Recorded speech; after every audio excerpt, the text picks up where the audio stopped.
This game features a cute and crazy story of world-saving daring do, from mecha shrews to rolling poos to bosses that try to sit on you. And it's also a collectathon that really tickled my brain as I puzzled and danced my way around the world. To complete 100%, I've got several collections to fill. 41 achievements including mastering the restaurant business and slapping penguins. And I'll have to reunite the fragments of God himself. Huge thanks to Sinkhole Studios for sponsoring the video. They are the creators of Ogu and the Secret Forest, a 3-man development team from South Korea.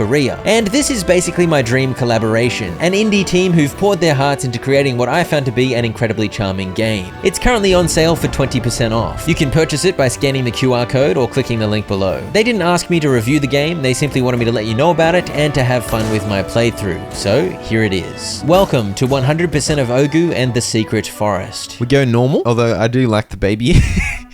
No, we'll go normal. Oh dear. Snake! It begins with me fantasizing about grand adventurous deeds. Perhaps it was just the daydreams of a marshmallow child, or perhaps it foreshadowed the epic journey ahead. What was that intro? I'm so confused. That round white dingus there, that's me, baby Ogu. And that big round white dingus there is my dad, or mum, or something, named Ogu. Maybe all white round dinguses are named Ogu. Butterfly net must have hat when going on an adventure. Yes. That was 1 out of 87 hats for the hat collection, and with that, I was ready. I'm ready for glory. Oh, that's beautiful. But I still had important questions. You're Ogu? I thought I was Ogu. I headed off and violently swung my net, which earned me a leaf. Bash the trash. And some sticks. I chatted with a few townsfolk, and this sheep told me not to follow strangers. Good for you, baby Ogu. Wish I could go somewhere too. You can, mate. Follow your dreams, Mr. Cow. When I emerged from the town, I spotted a black bird, a stranger, who I immediately followed. On the way, I obsessively destroyed any bushes I spotted. Doogie here is an old friend of mine, and I learned you can call friends for help, or just for a chat. What's this frog? Let me at the frog. When I came across this big pile of dirt, I gave my good mate Doogie a call and he went mole crazy on it, and boom, the way was clear. The blackbird stranger led me to a giant rock wall. Into the mountain? Ooh. Something magical opened a rather majestic doorway, and there was obviously only one thing to do. In we go. We're in question mark land. Oh. Oh. Oh. Clearly something mystical was taking place as I left my world behind, and these many sigils, plus a tasteful dose of hyperspeed, launched me off. I crash landed at this new world's heart. This broken world needs your help. Take this feather and go to the village in the east where the sun rises. So out of nowhere, a blackbird had kidnapped me into a new dimension, and upon arrival, I was immediately burdened with the responsibility to save the world. Seems good. A rainbow feather mysteriously appeared in my pocket. I spent some time checking out the various collections I had to fill, and evidently there were 6 sigils I needed to collect and return here to the heart of the world. I met the Sung Sung Express monkey balloon man, who told me the world is large, but I didn't have a ticket, so he wouldn't let me use his transport service. I headed off east, and I really just couldn't resist cutting all the grass and destroying these pots. This rock looks like it can be moved. We got a bug?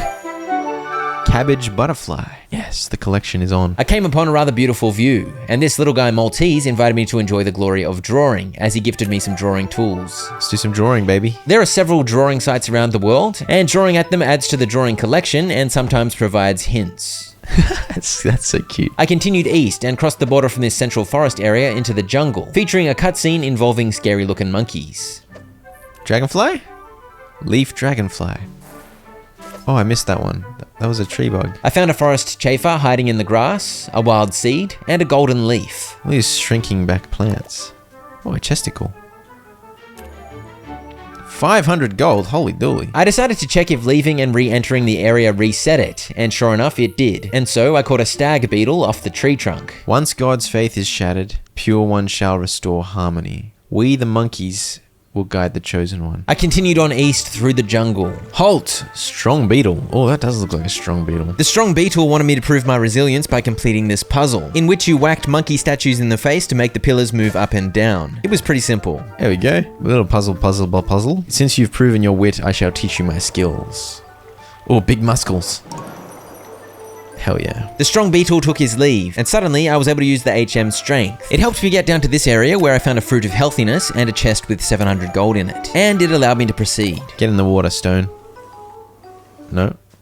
That's rude. There was another rock I couldn't move over here, and a cave entrance across the water, so I was obviously going to need to re-explore later. But for now I continued north, where I had some lit up monkey statues to slap, in order to open the way forward. For this puzzle, I had to plug the holes with rocks, in order to plug more holes with rocks, until I could soon access the second statue. That looks like it'll give me extra health.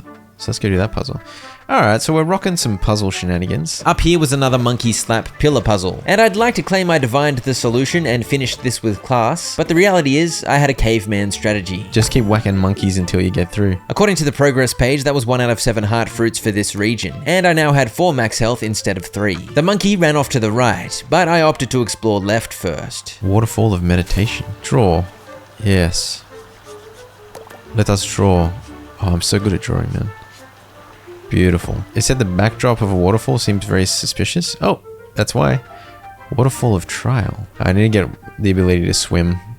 We'll come back, we'll come back. Further to the left, I found the entrance to the Village of the Sun, which was my destination, except I couldn't get in. Let me in. So I headed back east. A really long log bridge. Eastern Canyon. The Eastern Canyon was home to some stinky looking goobers. Ugh. I was delighted to learn my weapon of choice was my trusty net. Why not? Trash monsters. What is this? Dirty. I'm dirty. Some actions are restricted in dirty status. Luckily, there was a hot spring just ahead, which was up to the task of removing my stink cloud. Who are you? Bosong. Bosong is a hot spring enthusiast, except he was too lazy to go visit other hot springs due to the current hot spring he was soaking in being so relaxing. He asked me to venture forth and visit 3 hot springs around the world on his behalf, and so the side quests began to pile up. The next puzzle featured yet more monkey statues, and I had no idea what the hell was going on. I don't understand what these bananas mean. See, listen, speak. I never worked out how to properly solve this until writing this script. The monkeys have 2 eyes, 2 ears, but 1 mouth. And that's what the number of bananas on each rock represented. Why was that the answer? I actually don't know why that was the answer.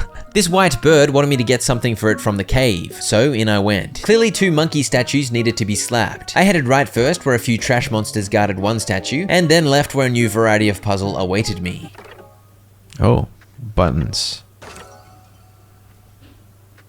Huh? This was another instance where I solved the puzzle by goose on the loose methods without actually knowing how I did it. I later worked out that to break the crystals, you have to get the buttons to show the corresponding color. And then I think we take it, I think we push this down here. Can we hit that? Now we can go this way. Is that what I wanted to do? Not really. Luckily, there is a reset button. If I go this way. Oh, I can go this way. Okay. So that gets me that. So it's unlocked now, but I want the heart as well. How do I get the heart? I'd failed to claim the heart, and it would no longer let me reset, so I tried refreshing the area by leaving and re-entering. Oh, it just lets me have the heart now. What the hell? I don't know what happened there. That was weird. The way was now clear, so I headed up and found some cleansing drops and some delicious fruit. Have we got a boss here? Oh, it's a boss! Monkey automaton. This thing had a shield up, but when I got close, the shield was lowered and he rained down a monkey fist from above. Easy. You suck. Sentry robot. Okay, that's not a boss. I ventured through to the next room. This is it? Oh no, this isn't a boss either. Oh, maybe it is. I just got it instunkified. What the hell? No, don't eat me, you crazy monkeys. Oh, we made it to Village of the Sun. No worries. Look at those big honker chonkers on the left and right there. How dare you try to steal our treasure? Hey, step aside. I can't see anything. What? Have you checked the pockets as well? We found this glowing feather. Wait, that feather is... I guess this kid wasn't just a common thief. There's an old saying. Well, the one with the glowing feather shall reunite the lost pieces and restore what has been overflown. Overflown? I don't know where you found that glowing feather, but let me put you to a test. Overcome the trial at the Temple of the Sun and bring me the sigil of the sun. Let me just do a drawing first, please. So I'd made it to the Village of the Sun, and I had not been eaten. Very good. I began exploring. I picked up a quest from this lizard to find his twin brother, and this dance instructor taught me the art of dance. I'm doing it. I'm doing it. I'm kind of behind him, but that's fine. Dude, what is going on? Come on. Hell yeah. And my turn. Yeah. Among other things, the dance helps you heal up if you take damage. Over here, there was some elite monkey combat training going on, and Commander Poco asked me to find 5 explosive fruits that were lying around town. It's poor form losing track of such dangerous fruits, Poco, but I guess I'll help you out. Up here was a lookout with a drawing spot. Ooh, this is a clue? Daytime, nighttime? What is this big honka chonka? Monkey elite soldier. You can crush the brown stones, but if you're not as strong as I am, you might need special tools to do it. Ha ha ha. You do look pretty strong, big fella. What's this sad turtle? Soft shell turtle. Hey. Cheer up, big fella. Cheer up. Hell yeah. Give me a reward for my glorious dancing. Oh, another explosive fruit. Good. Oh wait, who's this in the bush? Bush lurker. This Pokemon reference of a bush lurker gave me a quest to give him a forest chafer, and I already had one of those, so that was a side quest open and closed. I received 2 golden leaves as reward. Up here were some monkey markets. This merchant sold consumables, and this one sold flooring options, which I was inspired to purchase for some reason. They're not even part of the furniture collection. This rich monkey gave me a quest to make 300 gold selling stuff, and golden leaves sell for a whopping 264 gold each, so that was easy. He gave me yet more gold as a reward, and each of these side quests contributes to the 100% completion, so it was good to tick them off. I next visited the orangutan hat vendor, where I bought the owl mask and petal mask. I don't think it does anything except looks beautiful. Oh, there we go. 20 seconds of running faster on a 60-second cooldown. I approve. Yes, indeed. Some masks provide buffs or have active abilities. I used the owl mask constantly throughout this playthrough because I'm a big fan of run speed boosts. Koala! How's it going, mate? This lazy koala Layla wanted me to cut her grass. This earned me a friendship and a cheeky 500 gold. I'm too lazy to work. Tell me about it, Layla. Why do you figure I spent 10 years trying to figure out how to get a job playing video games? I'm too lazy to work as well. I returned to Orang and used my influx of cash to buy his final hat. And as a reward for buying all his hats, he became my friend and gave me his terrifying holy mask. Orang, your mask is so creepy. Yeah, see, you look much nicer now with your beautiful smile. I look like an absolute freak, and you can make petals with it.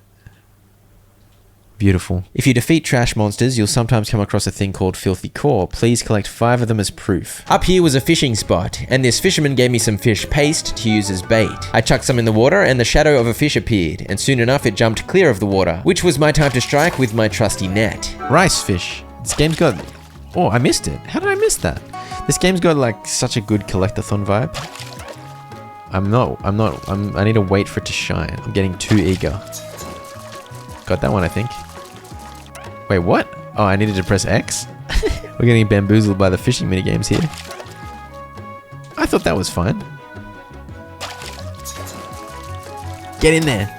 Okay, we got that one. The rockfish. I needed to catch all the fish in the game for the collection. So once I'd mostly wasted the 10 fish bait I'd been gifted, I bought a bunch more for 5 gold a pop and kept at it. I caught a short marlin, a piranha, a snapper, and a filefish before calling it a day once I had 7 fish varieties added to the collection. This fella asked for 3 rice fish, which I'd caught in my fishing spree, so that was another quest done immediately. He told me of the mysterious legendary fisherman, and said someone near the light lab in the moon forest might know where this legend lives. The front gate of the village was now open, so I wandered out and discovered another bush lurker who gave me a quest to find a watermelon chafer, and I ran around town looking for the 5th explosive fruit, but I could not find it. So I headed north to see about this trial of the temple. There were deeply profound stone carvings warning about the dangers of overindulgence, and more importantly, hey, a cheeky heart thingo. Into the Temple of the Sun I went. I headed right first, where I crit this trash bag in the face and trimmed this grass to reveal a clue. Obviously, this was suggesting there was something special about the second stone from the left. But when I went into the next room, the clue didn't appear to be relevant. Clearly, the solution had something to do with the weight of the stones and how they interacted with the scale. But because of the clue I'd seen, I managed to get extremely confused. I'm actually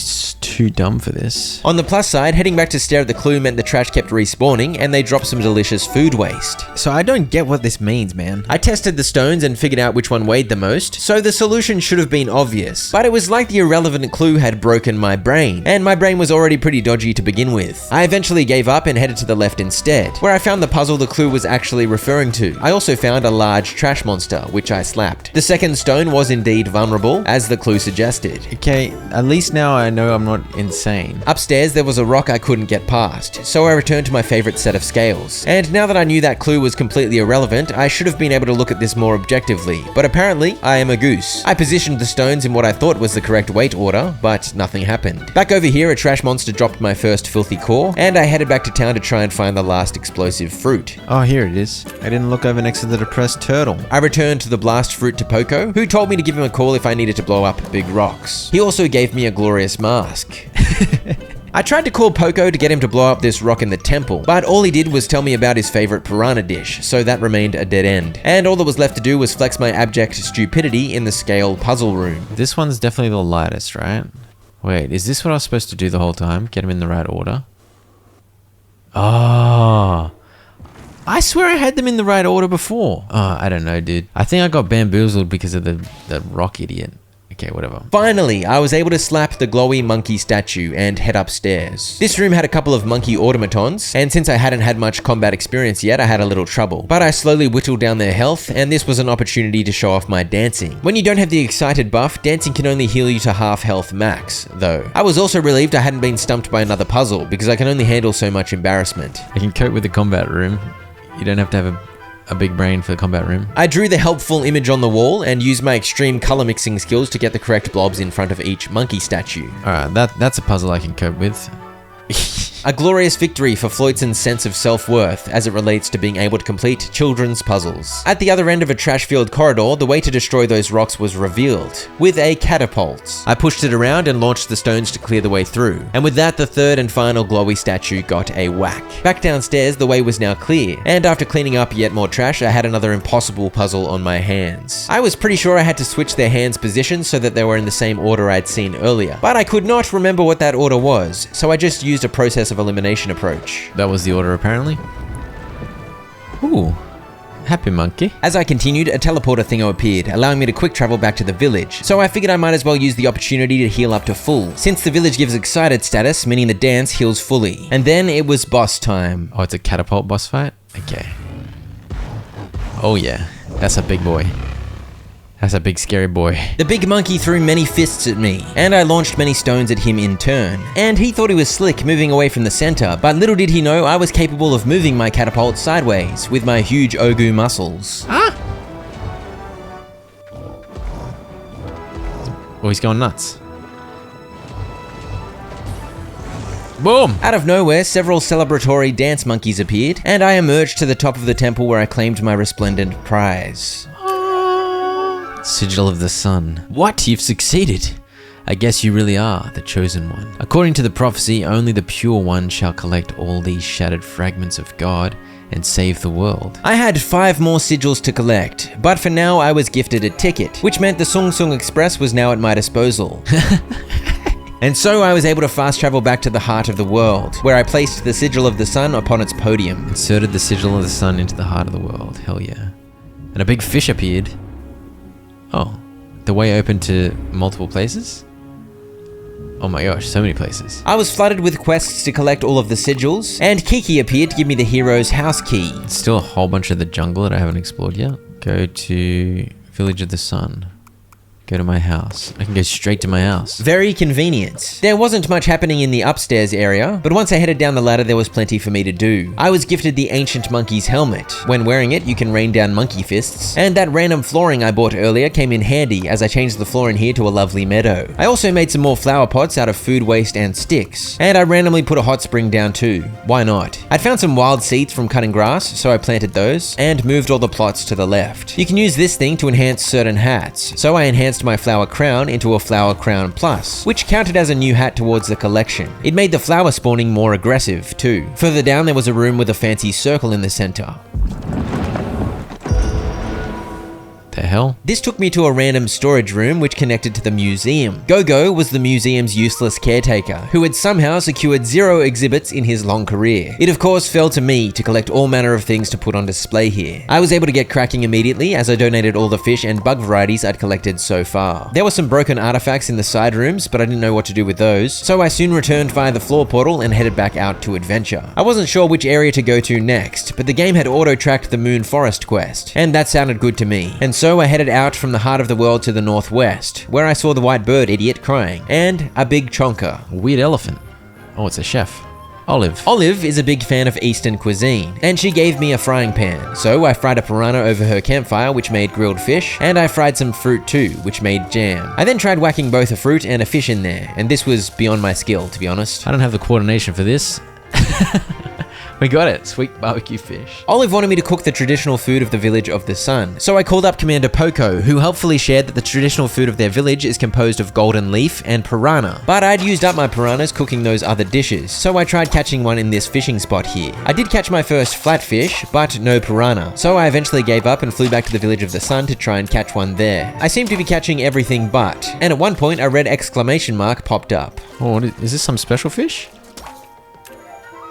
Oh, a sturgeon, a grade 1 fish. Very rare fish. Okay, nice. That's a good find. I soon caught that piranha and returned to Olive to cook up a storm. I may have had some trouble though. I'm failing though. I'm so bad. I'm so bad at that. Okay, golden grilled piranha. There you go. For completing her quest, Olive gave me a letter of recommendation to take to a restaurant in Harbour Town. I then headed south, where I ran into this handsome creature. I am an acolyte of Bat, the divine beast of the earth. The divine beasts store their power in totems and place them throughout the world. Koku here helped me unlock the power of totems, granting me 1 totem slot and giving me the totem of abundance. Every time you eat fruit, your attack power increases according to the fruit's grade. He said there were chief priests around the world that could help me unlock even more totem slots, and I of course equipped my new totem. So if I eat a fruit now, boom, I got 5 seconds of higher attack. Even though I planned to head to the northwest, I couldn't resist checking further south, where I saw something rather strange. The leftover clan is always at your side. The leftover clan propagandists were furthering their cause among the poor people here. So this is like the slums? Yeah, this was extremely random. I headed back north and went into the Moon Forest. Uh-oh. Spooky. Spooky. Silent field of reeds. Go up. These reeds just demanded to be cut, and I found a glowing reed leaf.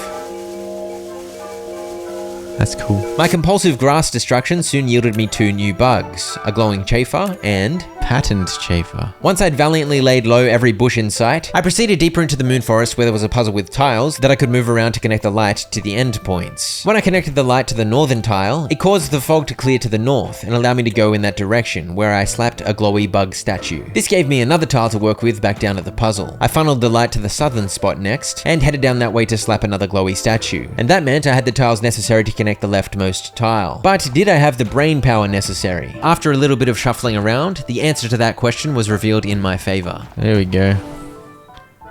Okay, now we can go this way. This area had a big rock, so I gave Poco a call and he cleared the way for me. And I tried out the monkey fist helmet on these trash spawn. Is this guy drunk? Hello? Bug villager. I feel dizzy. Bugs in this area can be hypnotized by light if it's the same color as their underpants. But once I took the blob away from this light flower, this particular bug was freed from its trance. Through in the next area, there was a diggy spot. I don't have a friend who can remove this obstacle yet. Don't have my diggy friend, Dugu, or whatever his name is. Doogie was back in my home world, so he was unable to help. Next was another beetle challenge, a foggy maze, which I soon completed. What do you got for me, champion beetle? Oh, I can lift up rocks? Yes, indeed. Lifting these grassy rocks was now on the menu. With this new lifting power, I was also able to separate color blobs, which was immediately helpful in this next area as I rescued this bug and opened the way forward. After saving a couple more entranced bugs, I opened the way to Moonlight Village. Except I spotted an insect that caught my fancy, but it flew off before I could get it, so I began resetting the area. This gave mildly terrifying flashbacks to Fields of Mystria. Oh, there's one. Get it. I'm stuck. Go. How annoying. Get him. Yeah. Here it is. Boom.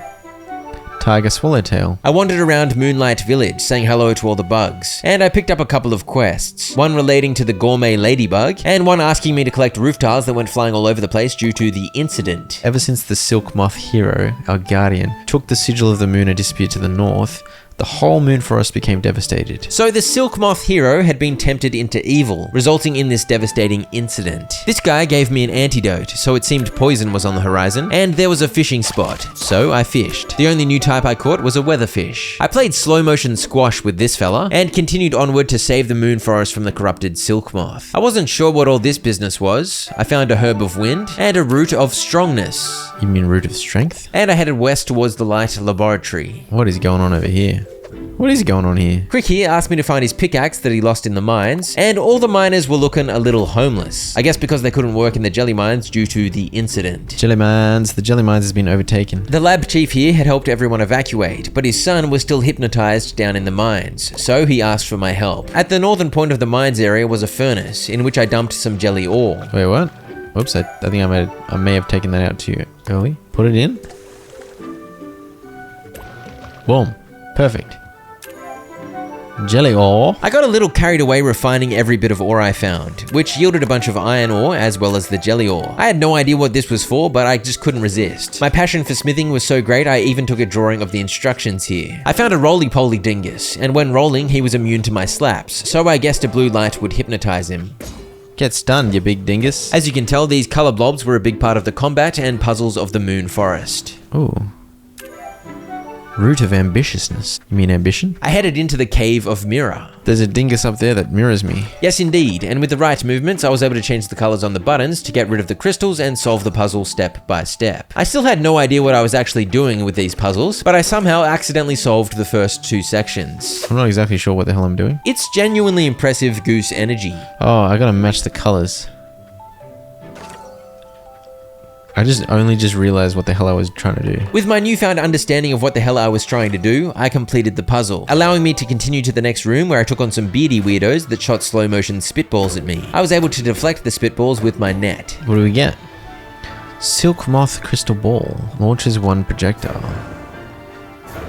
Oh yeah. That is a glorious hat, no doubt. I also earned a glorious achievement. I've cut 1,000 grass. Yes! I used the power of light to vanquish some roly-polies. I admired this billboard advertising bug underpants, and I found one of the roof tiles for that quest. A roof tile originated from a different world. To proceed further, I made use of this explosive orb thingo, as it blew up the dodgy looking rocks in my way.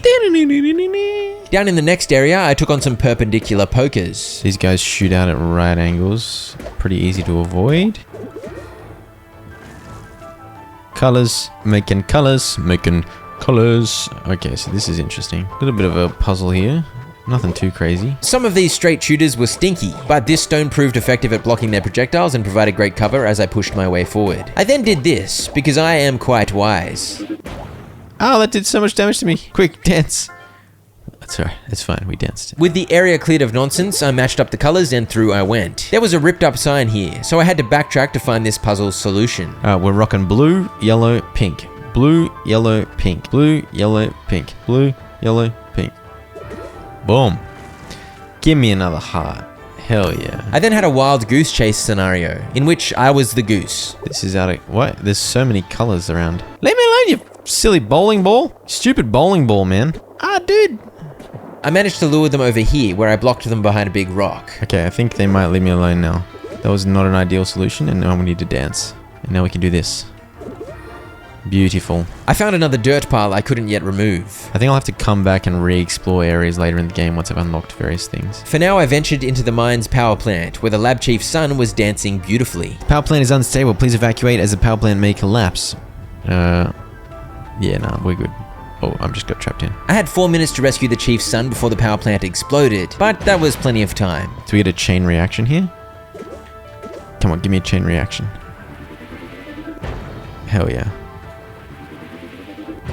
After a few choice explosions, I was able to free him from his dance trance, and he stabilized the power plant before heading back to put his dad's mind at ease.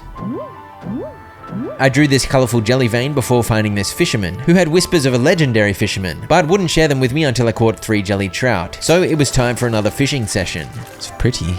There we go, there's a jelly trout. I fished for about 5 minutes straight, and in the process caught 3 new fish varieties and eventually 4 jelly trouts total. 3 for this dingus and 1 for the museum. The bug villager told me I might find more info about the legendary fisherman in the northern reaches of the jungle. I noodled through this way and found I'd looped back to this area. Hello, I found your son, you big dingus. He gave me the miner hat as a reward. I headed back through here and into the mining farm office. Let's put on my mining hat so I can see.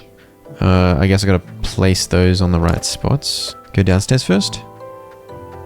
-1. And that chart there told me the redstone belonged on D. On the floor below was a picture of the yellow rock, and upstairs there were yet more pictures of rocks, and it appeared the yellow stone belonged on B. I think I gotta do some maths here. I think yellow's on B, but we need to do the maths. We've got 3 plus 2 is 5, and then -2, so I think yellow's on I think yellow is on 3. And then we got red on D, and it's 3 minus 1, I think. So it should be D2. Is this right? There we go. We figured out the mathematicals. Truly mind-blowing intellect on display. Oh, look at these idiots. Oh, it's a diamond. Oh, a rare mineral. I returned to the dusk intersection because it seemed I was done with the left side of the moon forest for now. I headed north towards the ruins, where my miner's helmet came in handy to light the way. I got the rocks out of the way and I moved into an area swarming with spitball idiots and pools of poison, which I wisely walked straight into. I munched on an antidote and tried to be more careful. I ventured into this cave. Oh dear. That thing just exploded. There were quite a few explodey stinkers. I used my quick toes to avoid them and soon emerged in the northern part of the ruins where I found another roof tile. I got confused by what I was supposed to do with this Mario plant spitty fella, and I wandered left and found the miner's hot spring, featuring a spot to draw, and that was 1 out of 3 hot springs visited for Bosong the Lazy's quest. I also found another roof tile piece. When I shone yellow light upon this spitty bellsprout, I realized it stopped his projectiles, but the blue one was still shooting freely, so I had to time my movements. Maybe the blue one did work, and I just didn't realize, because he's trying to shoot but it's not working. And so I found myself at the Temple of the Moon crossroad. 3 bugs facing the sunrise will know the answer. That's from the drawing I took earlier. Green, green, blue. This was the spot I'd spied from the lookout in the Village of the Sun, so I had the solution ready to go, and it's always good to knock off another lovely drawing. It was then time to brave the Temple of the Moon, which had quite a spooky looking entrance. The depths of the earth, the Temple of the Moon, defeat the fallen Silk Moth hero. Is this a reference to Silk Song or whatever it's... No, Hollow Knight? Is it Hollow Knight? There was another one of these tile light funnel puzzles here, which I rearranged to gain entry into the room on the bottom left. This room had it all. Pushy rocks, spitball dingoes, and spitty fellas. Pink one. I'll save the pink one up. Obviously we need to move those in there. Can use the blue one here just to make sure this idiot doesn't get me. Now I can get this rock. Look at these infertile idiots firing blanks. I placed the correct color up here and learned something new about how the light affected the spitters. Oh, I see. I thought the light had to reach them and then they'd be infertile, but the light just actually blocks them. So the light doesn't make them infertile. It acts as protection, if you will. This metaphor's gotten out of hand. We got the final rock, so we can build a bridge and get over it. Donk that. That earned me another tile back in the central room, which allowed me to open up the bottom right way, where I found a boss room. This does look like something out of Hollow Knight, by the way. I haven't played Hollow Knight, but I recognize... Ah! This big chonker liked to try and jump on my noggin. Oh dear, I didn't think he was going to swing. He missed me though somehow. What are those? The symbols on his cocoon signposted which blob I had to destroy to make him vulnerable, and the first blob I needed to whack had gotten stuck 2 inches away, so that was a rough one for old mate Hero's guard. Towards the end of the fight, I munched on a fruit. Oh, the attack buff. I ate a little fruit to heal up at the end there, and the attack buff it gave me was nuts. I just finished him off so quick. Every time you eat fruit, your attack power increases according to the fruit's grade. I haven't really been using it, but I figured I should try it against the boss. This is another case where I'm too stupid to figure this out. What am I doing? Oh, here we go. No, that's not gonna work. Here we go. Here we go. Oh, we got there eventually, because I'm so smart. Alright, what do we got here? We got bowls. We got bowls everywhere. Ow! The fragment of God amplifies the bearer's mind. Does this mean there was evil within me? Does this mean I just wanted to be worshipped rather than to protect the village? The fragment keeps talking to me. Yeah, deep down, you are a piece of garbage, Silk Moth Hero. And I already summed it up, friends. Bowls everywhere. Just go. Just go. Just go. Oh. If I break this, do the blue ones disappear? Okay. Here. Ah! I'm trying to dance here. This green one's slow. Ah! Fast red one. How the hell am I going to get through all this nonsense? I think I'll just go for it, right? Yeah. Okay. Just make a nudie run. It's fine. Oh, this is a bad idea. Heal. Go when the time is right.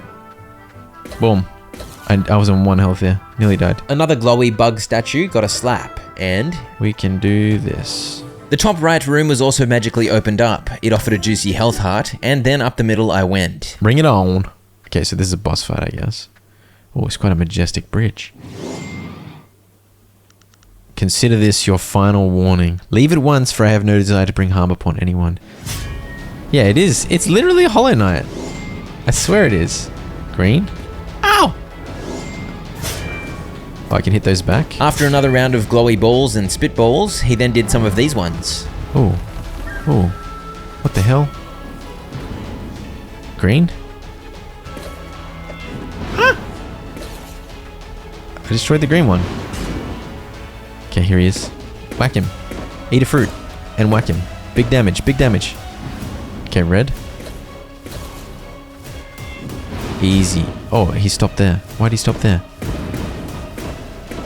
Big damage, big damage. Oh, he's doing more of these ones again. I need blue. I have no idea where the blue thing is. It's running away. Come back, blue thing. Ow. I'm on 3 health. Get him. Easy. Hollow Knight. More like Hollow Dead. Please accept my gratitude. Thanks to you, the voice that controlled me disappeared. I thought that I was the chosen one from the prophecy. Ah, hubris. Hubris indeed. What a silly sausage. Clearly I am the pure hero from the prophecy. Give me my sigil, please. Sigil of the moon. If you stare at it for too long, it might possess you. By the way, after some quests, I randomly got rather impressive furniture unlocks. I returned to the heart of the world and placed down the sigil of the moon, and then I figured I was due a trip to the museum. I donated that diamond, some flying bugs, some crawly bugs, and quite a few fishies. I was then inspired to decorate my house a little. Beautiful.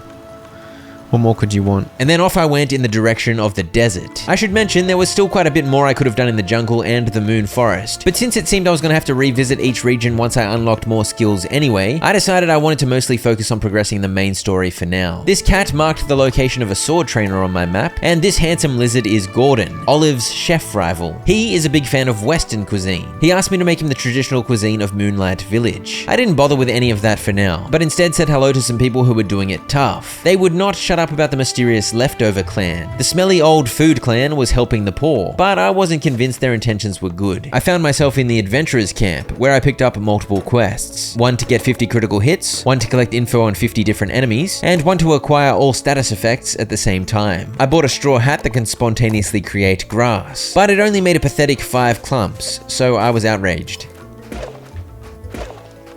Just murdered their captive. I'm pretty sure that's a war crime. There was a hot spring just above, so that made 2 out of 3 springs visited for Bosong, and this vagabond here warned me cactus monsters like this one awaited me in the desert, so I'd better be ready for combat. I headed east into that dangerous desert, and a spicy cutscene ushered me in as I set my sights on the sigil of fire. The first enemy I got into violent combat with was a cactus. Ow. I managed to defeat this prickly pear, at least. There was a weird door-looking thing here, but I couldn't get through, though this dead fella had left a note indicating perhaps his colleagues knew the password. After being taunted by this high-ground gecko, I continued onward and ran into another beetle, who challenged me to defeat the foes in the way and come to him. These big boys were immune to my slaps, but when they charged and bonked their heads on a hard surface, they became vulnerable to attack. I took out a couple before continuing north. I caught my first sand chafer, and I soon ran into the foe the beetle had warned me about. I struggled to avoid the attacks of this big cactus because it was invulnerable from behind, and I didn't seem to have much of a window in which to hit it. Fortunately, I'd bought about 60 bits of fruit from a vendor, so I just kept munching on that to stay alive, with the added bonus of some extra damage thanks to my totem. Even still, I nearly died. Good thing I can just spam eat. Goodness sake. I proceeded down to where the earth beetle awaited me, and he gave me an ability that would have been rather useful in that fight I just fought. But better late than never, I guess. Okay, combat is leveled up. These defensive rolls are obviously a great help avoiding enemy attacks. I wandered through the under cavern, and soon stumbled upon a friend. I thought you were a cactus monster or something. How rude. The shrew archaeologist helped me traverse the caverns safely. Why is there a hippo? The hippo was defending the temple from trash monsters, and the shrews that had been helping him had been forced into hiding, deep in the under cavern. The shrew archaeologist gave me the dowsing hat, which can be used to track down shrew relics, and I would need this in order to track down the hidden shrews so that I could team up with them. By the way, the game had begun a habit of periodically spawning a bunch of trash idiots on top of me, which was always a good rumble. I popped on the dowsing hat, and it appeared this corner up here had something spicy, and the thing to do when spiciness is detected is of course dance. So I danced, and this thing popped up and gifted me a heart. I then headed back into the under cavern to see if I could find the shrew HQ. Straight up ball at the end of your roll? Oh, hello. This was a friend of that other explorer, also dead, and he had some balloons and a clue. Those balloons let you fast travel from anywhere without relying on Sung Sung, and the clue, I didn't really know what the clue was for. I then fought, and ran, and doused. It's not saying this room? And bumbled, and then finally actually found something. Volcano hat. The volcano hat summons mini volcanoes. I found this confusing room, and eventually this spot where the dowsing hat went bonkers, and with the dance, the wall ripped asunder. Ooh. That was extravagant. Oh, the Shrew Village. We found it. I'm not a cactus monster.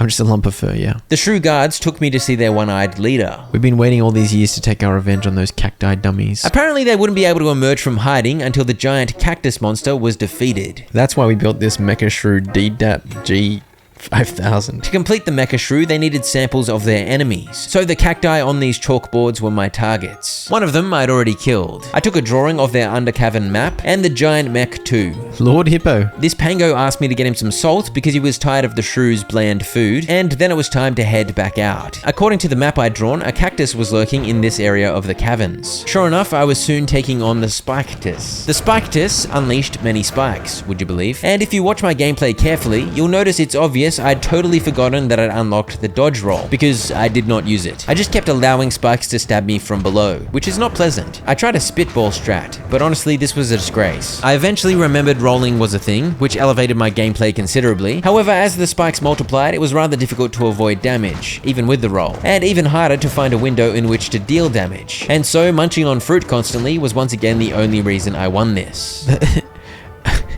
The strategy is just to face tank and attack. Okay, we got the spine. The salt-hungry pango had clued me in about the existence of salt mounds in the desert, so I next headed to lure some angry chargers, who proved themselves very helpful when it comes to mining salt. My dowsing hat sniffed out an entrance hidden in the middle of this oasis, so after a dance, I headed in. The heart of the dead will be put on a scale and weighed against a feather of God. If the heart weighs lighter than the feather, they can fly to the paradise at the back of the sky crocodile. What? However, if it weighs heavier than the feather, they will burn in the fire of the desert for eternity. I went left first. Goodness gracious. I managed to avoid the spikes, but not the poisonous barbs, so after slapping the shrew statue, I munched on an antidote. I next headed up. So much spikies. That about sums it up. And if you watch closely, you can tell I once again forgot about my roll. Rolling over the spikes would have been pretty handy. I filled the holes and dodged some more spikes. How did that hit me? Hitboxes, holy hitboxes, baby. And the final room to the right held a most glorious tale about the romance between shrews and hippos. It also required intimate knowledge of the shrew religion. If the heart weighs less than the feather, if the heart weighs more than the feather, you end up in fire. I don't understand what I'm supposed to do with this though. Okay, you start in the desert, you die. If the feather of God weighs more than your heart, in other words, if your heart weighs less than the feather of God, after your death, you go in the sky paradise crocodile. Well said. And more importantly, I got a heart apple for completing the oasis chamber. I found another dead explorer and stole his note, and I ventured even further north, as I thought the third cactus I needed to kill was up here. I found another cave system. What the hell is this? That is a hungry boy from below. Here's another one. This particular cave had a mess of cactus blocking the way. Clearly I needed to make a friend capable of removing this, and... Oh dear. That's a big monka chonka. It seems dangerous to go closer. The far north of the desert was a no-go, because a big shiny ball cactus was menacing. I backtracked and sought out as yet unexplored corners of the desert. I found another bag of bones and another clue. I've already activated 2 of the things? Yes indeed, those 2 dousing efforts that caused statues to erupt forth had contributed to unlocking this door. 3 more to go, apparently. Where's this cactus idiot? Oh. I'd been looking for this cactus idiot in the wrong area. I needed to find my way to the burning desert through the undercavern. Now that I knew where I was going, I didn't have too much trouble finding my way, and upon exiting, I found another dead explorer. I still needed more salt for that quest, so I took the opportunity to exploit some more charges, and the dowsing hat led me to this spot, where my dance brought forth this wide-eyed creature. Up this way, it was looking a little volcanic. Okay. We got the lava cactus. What does this guy do again? Mash this. Let's use the volcano hat. Just get volcano revenge on him. Friends, I really don't want to sound like a broken record here, but if you watch my gameplay closely, you'll notice it's clear I'd somehow forgotten, once again, that I had the dodge roll at my disposal. Instead of simply rolling over the curvy lava lines, I was running around it as if it was a hedge maze. Ah! What the hell? He did some serious bounces, causing rocks to burst forth willy-nilly. Meanwhile, I dropped my miniature volcano, which achieved precisely nothing. I switched to the floating orb hat, and at some point I remembered rolling was a thing. But this boss was kind of outrageous, with attacks flying everywhere constantly. And at the end of the day, munching on fruit to keep myself alive through inevitable damage was once again the cornerstone of my strategy. Gotcha. I shouldn't get used to dodging with the rolls, but I kind of suck. Up on the next tier of volcanic rock, I found a hot spring. Hey, that's 3 hot springs for the hot spring tour. This would be a serious hot spring, man. Lava right next to it. And to the right, I found Flame Village. The people here race with a burning passion. The biggest event in our village is the race at the deadly tracks. I was introduced to all the ridiculous races and given quests to win first place at all 3 of the Flame Village tracks. I then poked around a little, but something got in my way. Oh dear. That's a big honka chonka. Seems dangerous to go closer.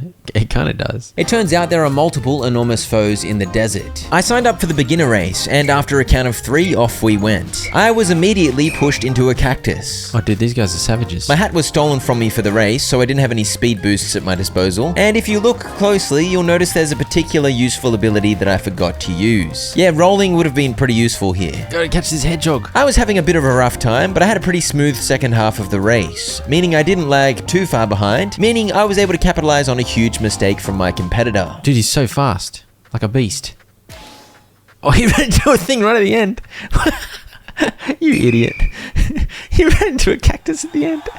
What a dingus. Victory, never in doubt. I next competed in the intermediate race, where the field of competitors was a bit larger. As you can see, there was spiky cacti, spiky spikes, and speed boosts to help zoom me along my way. And I was actually taking damage. If you take too much damage, you just straight up die. This guy's so fast again. Where am I going?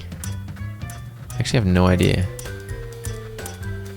I feel like I just overtook everyone. I think my competitors overcomplicated their pathing choices in that section with the big poo balls, and I claimed another victory. The advanced race was blocked off by the volcano giant, so for now I turned in the quest for winning those 2 races, earning some friends and furniture unlocks. I returned to the shrew researcher and gave him the parts from all the large cacti I'd destroyed, and now we can build the Mecha Shrew Dead 5000 in its complete form. I was given the pilot headgear. After handing 10 salt to the pangolin, which earned his friendship along with his ability to remove cacti, I bought a couple of the hats for sale here, taking me up to 15 out of 87 hats collected, and I headed in. Go on then.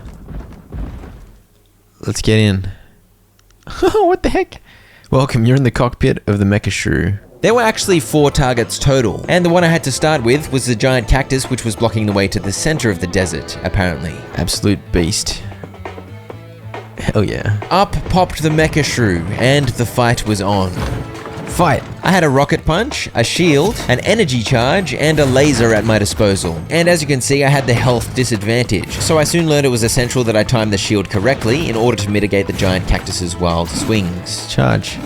Charge. Laser. I had to use energy charge 3 times before I could unleash a laser attack, but while the laser was firing, I was immune to damage. As you can see, I was having trouble getting the timing right to block the spiky boy's attacks, and my first attempt was unsuccessful. How do I time it right? The shield has a bit of a delay before coming up, but the big cactus likewise signposted his punches with a bit of a wind-up, so I just needed to get used to it. I decided switching to a laser-only strategy was the way to go, so I didn't bother with rocket punch at all, but I once again was defeated. I think we just focus on lasers. Nice. That was a bit of an improvement, but it wasn't all smooth. How is that still hitting me? I tried my best to be patient, to time my shields properly, and to use the laser in such a way that I made the most of the invulnerability it gives. It was a balancing act of avoiding damage while still finding the time to charge up the laser, and I never quite got the hang of it, but it was enough to pull out the win. I feel like the timing on the block is a bit weird, but we got there, we got there eventually. Victory! It's alright, we'll do better against the other ones. We can finally go up to the land. It was now safe for the shrews to emerge from hiding, and the hippo was willing to allow me into the Temple of Fire. In I went, and a fancy toy awaited me, the shrew turret, which can be powered up by hitting it. This was the key tool of this temple, and a few explosive barrels helped me activate the turrets in this room in order to clean up quite a horde of trash monsters. I found the welding helmet. Hitting the shrew turret charges it more. I continued deeper, and soon came upon the Sigil of Fire, but a certain silly white bird snuck in behind me. So this is the Temple of Fire. How long have I waited for this day? Where did that bird come from? The white bird wants to steal everything. The white bird of mischief tripped a trap, or something, and after an explosion sent us all flying, I was left to defend the sigil from hordes of trash monsters, while the shrew leader left to gather reinforcements. This was a classic wave defense scenario, and I had turrets, barrels, and rocks at my disposal with which to fend off the monsters. I donned the welding helmet, which significantly improved the speed at which I could charge the turrets. Once Wave 1 was defeated, the number of turrets I had at my disposal increased. Wave 2 came in from the left, and it wasn't too bad. I just had to make sure the turrets stayed charged. By wave 5, I had a line of forward turrets, and into wave 6, I had a rough time keeping all the turrets charged up. But I did my best to keep up a constant circuit of turret slapping, and the monsters were repelled. Okay, we survived. That was actually pretty crazy. Oh my gosh, I have arrived. Oh, hell yeah. Mecha shrews. Reinforcements at last, and with that, the Sigil of Fire was mine. So this was a very different kind of area. Much less puzzles, much more combat.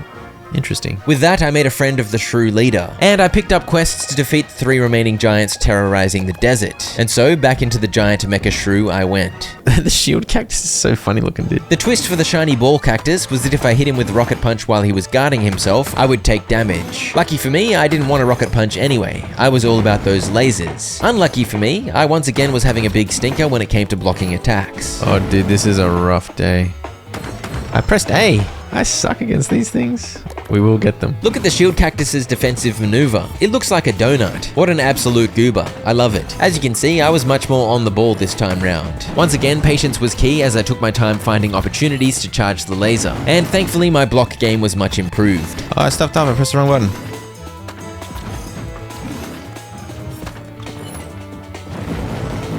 Gotcha. Next up, Big Volcano Dingus. I'm fighting in the racing track area. It's intense. Oh, dude, his attack is fast. The point of difference for this boss was that it had a charge-up laser of its own, a lava laser that functioned exactly the same as mine. At one point, we traded lasers, so neither of us did any damage. I pulled it back a little in the second half, but fell to a laser in the face. And it was tight the second time round, but you get the idea. I managed to get enough blocks in and enough lasers off, and I took the victory. Come on, rock cactus, you beautiful man. The rock cactus is immune to rocket punch, so this was a laser-only affair, which suited me. I was too slow. This is the easiest one. I stuffed that up. He's healing himself. Stop healing yourself. Oh yeah, and apparently he healed himself too. Where's the shield? 2 health. Hey, at least I killed this one first try. Alright, we defeated all the cactus idiots. That's it. Yeah, the giant cactus achievement. Mech warrior. That was 3 quests turned in, earning a bunch of gold and furniture. It also meant the entire desert was now accessible. I headed back to Flame Village first. Because this is where the lava dingus was. He's gone now, so we can explore some more. I drew this Pokemon, and then it was time to compete in the advanced race. A high-octane affair featuring cacti, spikes, and big fat poopy balls. Oh, I think you just gotta go. If you take the hit, you take the hit. Who cares? Ah, lava! Lava! Ah, lava! I actually might die. I think I'm on like 2 health, yeah. I got a good lead though. Which way am I going? Oh, dude, I died. Okay. Yeah, so much for just taking the hit. That is a problematic approach when death is a risk. Get out of my way, dude. Are you serious? Oh, gosh. Can't afford to take damage. I still took damage there? How do you not take damage there? All the AI idiots get stuck in here. Silly AI idiots. How, dude? How? No, how? I'm just getting hit by everything. It's impossible. Oh no, I'm gonna lose. I just got stuck right at the end. Oh wait, I came 3rd? That little hedgehog got there so fast. I started over here? That seems rough. These things just hit me no matter what. The hitboxes and the timing on those is ridiculous. Oh, I can roll. I just remembered I can roll. Wait, can I roll in the race? I'm so dumb. Surely I can roll in the race, right? I can. There we go, there's my answer. I forgot I can roll. Now I just gotta focus on speed. Once I finally remembered rolling is a thing, things got considerably easier, because I could roll to avoid a lot of damage. This little guy is so fast.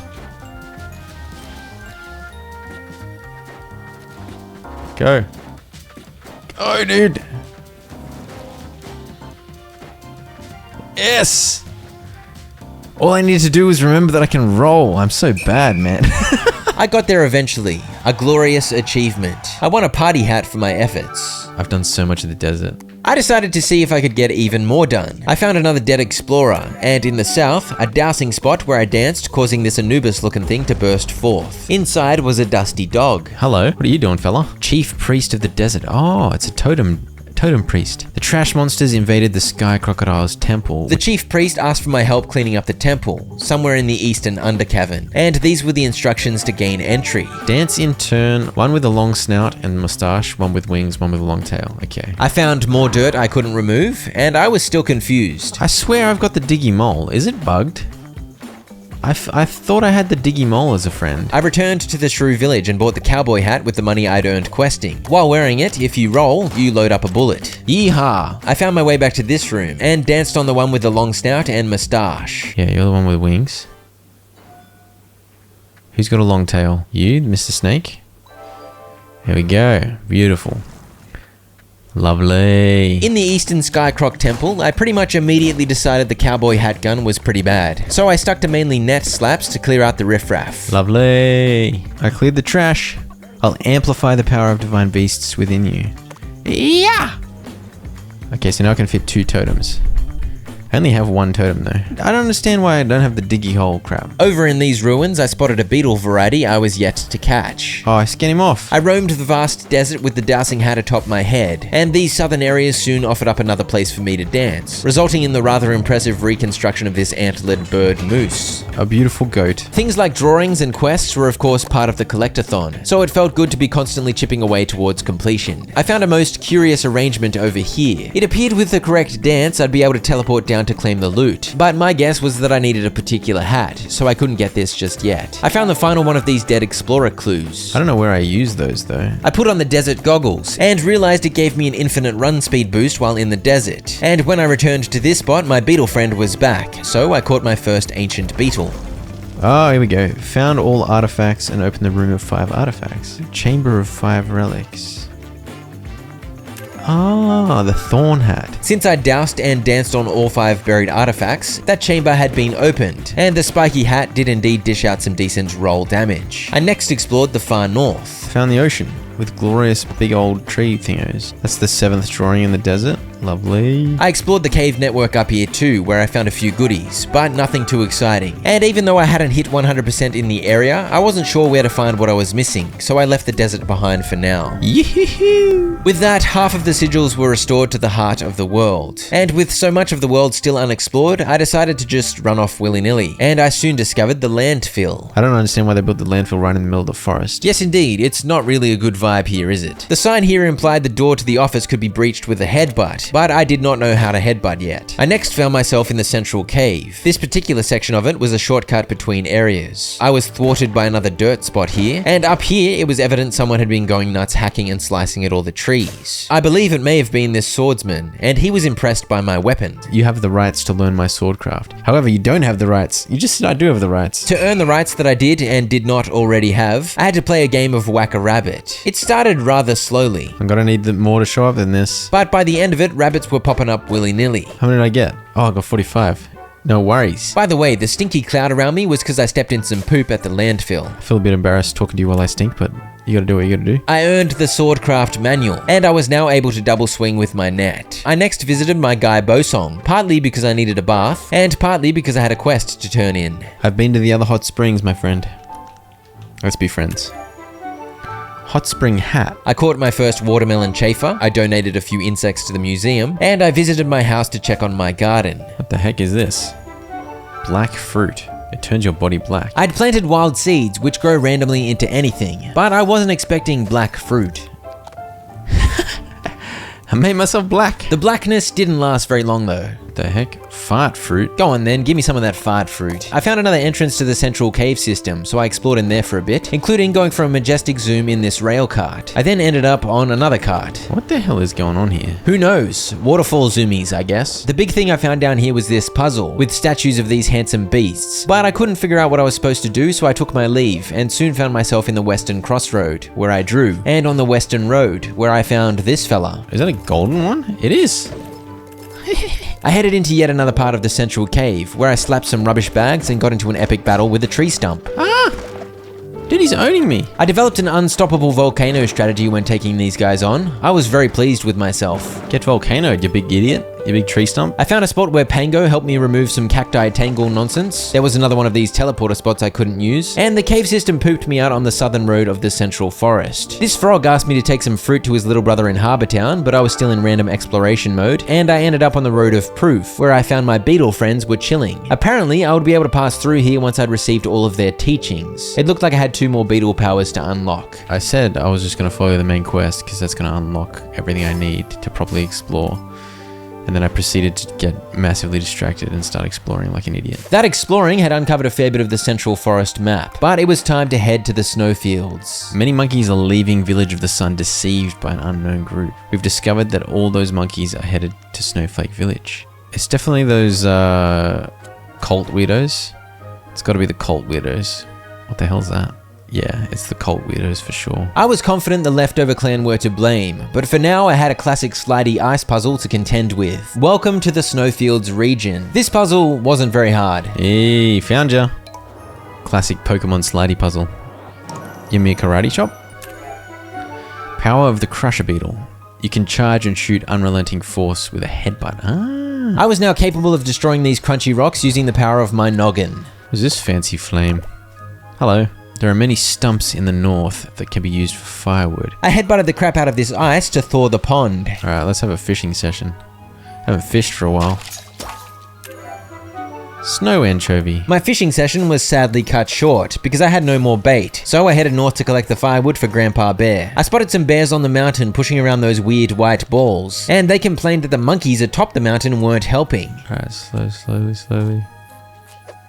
Hey, snowman beetle. I headbutted my way to some firewood, which I gave to Gramps, and he told me to meet Paul in Snowflake Village, and he gave me the campfire hat too. I headed west into the village. Looks like people have got issues, huh? Mayor of Snowflake Village. Ha ha ha ha. Great work, everyone. You've all met your quota this month. We'll be able to finish developing the machine soon. Didn't you say 3 months ago the snowstorm regulator would be completed soon? Why are you hiding all the process behind the wall? It appeared there was something dodgy going on in the governance of Snowflake Village. Meanwhile, I found Paul. I've never seen you before. Are you a duck or a beaver? That is a great question. Oh, we got some detective shenanigans to do in the snow area. 3 case files were opened. 1 to investigate what the mayor was mining in the southeast, 1 to identify the purpose of the facility in the west, and 1 to figure out the mystery of the white fruit. What are you, drunk? I confronted the white fruit distributor over here. All he knew was that the white fruit was brought down from the mountaintop, but he opened the gate for me so I could go look into it for myself. So I began my ascent. There was a bear with a blue barrier here. These blue barriers make the enemy invulnerable, but can be removed with a well-aimed headbutt, so I unleashed one of those in order to take this big fella down. I had some blustery gusts to deal with the threat of spikes too, but I'd soon navigated all of that and made my way into the Vikings' cave. Undertake the ordeal of the Vikings? Hell yeah.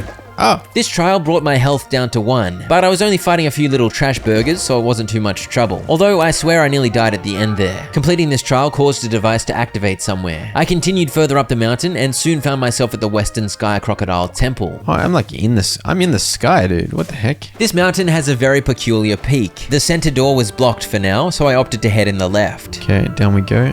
What the hell? I went left again, and it's always a good vibe to get in the rhythm of knocking over puzzle rooms in a temple. This slidey puzzle had the addition of some snowballs, which needed to be positioned correctly in order to make progress possible. For example, pushing this snowball against the rock meant I was in the correct position to slide left and access the Sky Crocodile glowy statue in order to slap it in the face. I also wanted to get at this chest, so I was headbutting with abandon. What I really needed was a double snowball pile-up to get myself positioned properly, which allowed me to headbutt with precision, allowing me to claim the rather random yellowfin tuna that was hanging out in the chest. This was a great find actually, as it's quite a rare grade 1 fish. Caution, researching ancient shrew turret.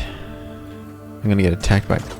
Over in this right area, there were indeed turrets. Also rocks, giant fans, and flame-shooting snakeheads of toasty death. Despite being a marshmallow who is quite vulnerable to fire, I navigated all this with ease and went in for a big slap on the second statue, allowing me access to another statue back in the middle. That's the left side done. Let's go to the right side. The right side was brimming with trash in need of slapping, including some leftover clan priests that cast protective blue shields onto their allies. Except once I dispensed with those allies, they were left defenseless and they just slowly hobbled away while I slapped them. It felt a little mean. The power of the god of trash has a significant impact on multiplying and amplifying stuff. Mixing his power with an apple tree, we managed to grow a white fruit tree successfully. Oh. Downstairs I found the Motherlode, an orchard of these white fruit trees, being tended to by a bunch of less fortunate individuals. animals. Leftover clan's got poor people working as slaves for the mayor. This is outrageous. Controlling the only food source during the snowstorm. It seems like an excellent approach to efficiency and stability to me. An excellent dictatorial maneuver. Down here, there were yet more dingle-dongles to net slap, and a glowy statue too. And with that, I'd uncovered the secrets of the right side. I was impressed by this butterfly's altitude. That butterfly's got some serious air flying all the way up here. Alright, into the temple proper. Monkeys are here. How foolish you are, Kupu. Let's see if you can chase me until the end. Okay, Kupu. More like poo-poo. Whoa, what the heck? There were cheeky monkeys riding atop the trash monsters, shooting blow darts and throwing boom fruit at me. Absolutely phenomenal. Shooting blow darts at me? Hey, what the heck? Look at this thing.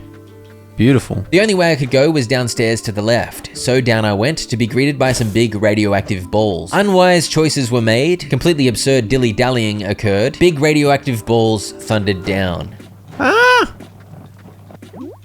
What the heck, man? I mean, I should have known that was gonna happen when I ran up there, but still. I tried again, but with less dilly and less dally, and this time I made it. And the passage here led me to quite a nice reward. Totem of Wind. When you take damage, your speed increases for 5 seconds. Oh, it's about time I found another totem. I had a totem slot free, so I whacked that bad boy on immediately. Go, go, go. I fought another mix of monkeys and trash, I sat on a hammock, I fought yet more unlikely allies, and soon slapped another statue. Ah, not this again. Okay, we're good. Have you ever seen a duck beaver dancing while giant radioactive balls rolled by? Monkey? We have left Village of the Sun, filled with lies and hypocrisy. Now we follow the god of trash, who has united with Tao, the one we resemble. Glory to the leftover clan. You silly monkey idiots. So this Tao character is evidently a monkey god, corrupted or joined somehow with the evil god of trash. And these monkeys had broken away from the Village of the Sun to follow in his footsteps. I slapped another statue, and in the next area I discovered some caged monkeys. We came here convinced by someone who claimed to be a former commander, but once we said we didn't want to worship the god of trash, he locked us up like this. Do you even know how much Village of the Sun gets concealed by the web of lies? I'm sure you've heard that our insatiable greed shattered God into pieces, and that we must repent for this sin. This is utter nonsense. The chieftain and the elders have been deceiving us. Beneath the heart of the world lies Tao, the divine beast resembling a monkey like us. It is bound by seals and indwelled with the power of the god of trash, which has descended from a different world. The chieftain and the elders feared our vulnerability to corruption, so they deceived us and confined us to the jungles, allowing only meditation. I'm not sure if there's any validity to your rebellion here, Kupu, but you've aligned with a god that is literally called the god of trash, which is a bad sign. The priests held the key, so I ran around taking them out and freeing the captive monkeys while trash constantly spawned in. I quickly decided I was going to ignore most of the enemies and focus on the priests, because this was chaos, and thankfully soon enough they were all free. I managed to swipe a document before we got locked up. I'll give it to you. I think it's a contract Kupu signed with someone. It should be helpful to discover who's behind everything.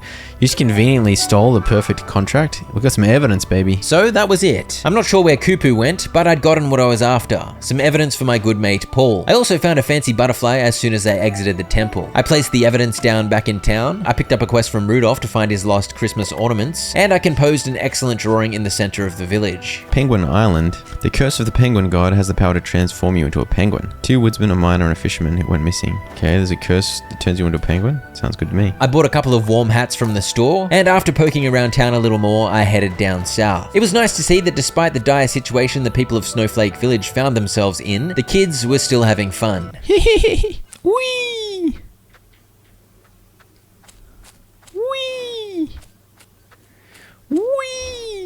I headed east towards the crystal mines. Carrie here wanted me to get 5 ice crystals from inside the mine, so after a quick sketch and finding some cheeky cooking kits over here, in I went. I headbutted this rock monster and then doomed him to an eternity plugging a hole before finding another Viking cave. Once again, my health was squashed down to 1 for this challenge, but I was fighting poop sludges this time. Okay. Another device activated. As I ventured deeper into the mines, I was struck by the fact that this little fella is much too cute to be the mine's foreman, or forebear, I guess. I began headbutting shiny rocks, which yielded immediate results, an ice crystal and a stone. The forebear was stressed about these icy rocks blocking the paths, so it was my job to clear them with my fat head. When I was destroying these shiny rocks, a gemstone popped out. I need gemstone cutting tools to cut a gemstone? This drawing here indicated where I could find various gemstones around the world, and after clearing some more icy balls, I spoke to this fella, who was kind enough to give me some gem cutting tools. I clicked on the gem, and here we go with the gem cutting minigame. As I hammered away at the gemstone, light began to shine through from inside. A diamond? 2 diamonds, in fact. Once I'd cleared all the mess, the forebear was willing to talk to me. I'm not sure how to put it. According to ancient records, the minerals from crystal mines have power to control the divine beasts. You can read the ancient record for more information. I've already gone through it. Some more evidence. I turned my attention to exploring the rest of the mines. There was an ice cube in the way up here, and over here it was rather dark. I put my miner's hat on and carefully made my way through, trying to avoid the spikes. And headbutting shiny rocks was now something I did every time I saw one, because I wanted all the gems I could find. Oh. Ice hat. The ice hat makes your headbutt summon a little snowstorm, which slows enemies. I headed outside to give Carrie her ice crystals. Oh, you're an expert at breaking ice? Yes. Good. Carrie, get it. Yeah. Nice. This passage led to a heart fruit. Delicious. I accidentally scared this beetle away, so I began resetting the area over and over, which incidentally helped me catch my first rhino beetle, and eventually the snowman beetle. Except I already caught one of those earlier, so that was a waste of time. What a goose. I bought 190 fish bait, and I dropped off the document. Got some more evidence for you, mate, about the mysterious minerals. So this thing just tells me there's 4 more fish I can get from here, so I'm just gonna fish until I get them. And so I fished. The first new variety I caught was a pond smelt, and about 20 fish later with nothing else showing up, I changed my mind. I think I'm getting a hat at some point that makes rare fish easier to find, so it actually doesn't make sense to do all the fishing now. It's a waste of time. I'll go for the rare fish once I have that hat. I was assuming the legendary fisherman I'd heard whispers of would give me the hat I'm talking about, but I immediately went against what I'd been saying because I spotted another fishing spot and I couldn't resist. After about 10 casts, I found the one remaining fish variety on offer from this spot. I think that might be the salmon. Yeah, there we go. It's 19 out of 37. Whee! Whee! I headed west and down these stairs where I found the Christmas decorations that Rudolph was looking for, which I returned straight away because I was hoping I'd get a useful reward. And I did. The Rudolph hat and some Christmas furniture. I had a quick session trying on hats because it's important to be familiar with the fashion options at your disposal. And after completing this unnecessarily simple slidey puzzle, I found a little bear whose friends had bullied him for his terrible snowman making skills. I spent some time pushing snowballs around because I wanted to help the little guy out with an enormous snowman capable of utterly destroying his bullies. Boom! That's the coolest snowman ever. I said I wasn't going to do any more fishing, but I'm making a lot. There's just so many fishing spots, I can't resist.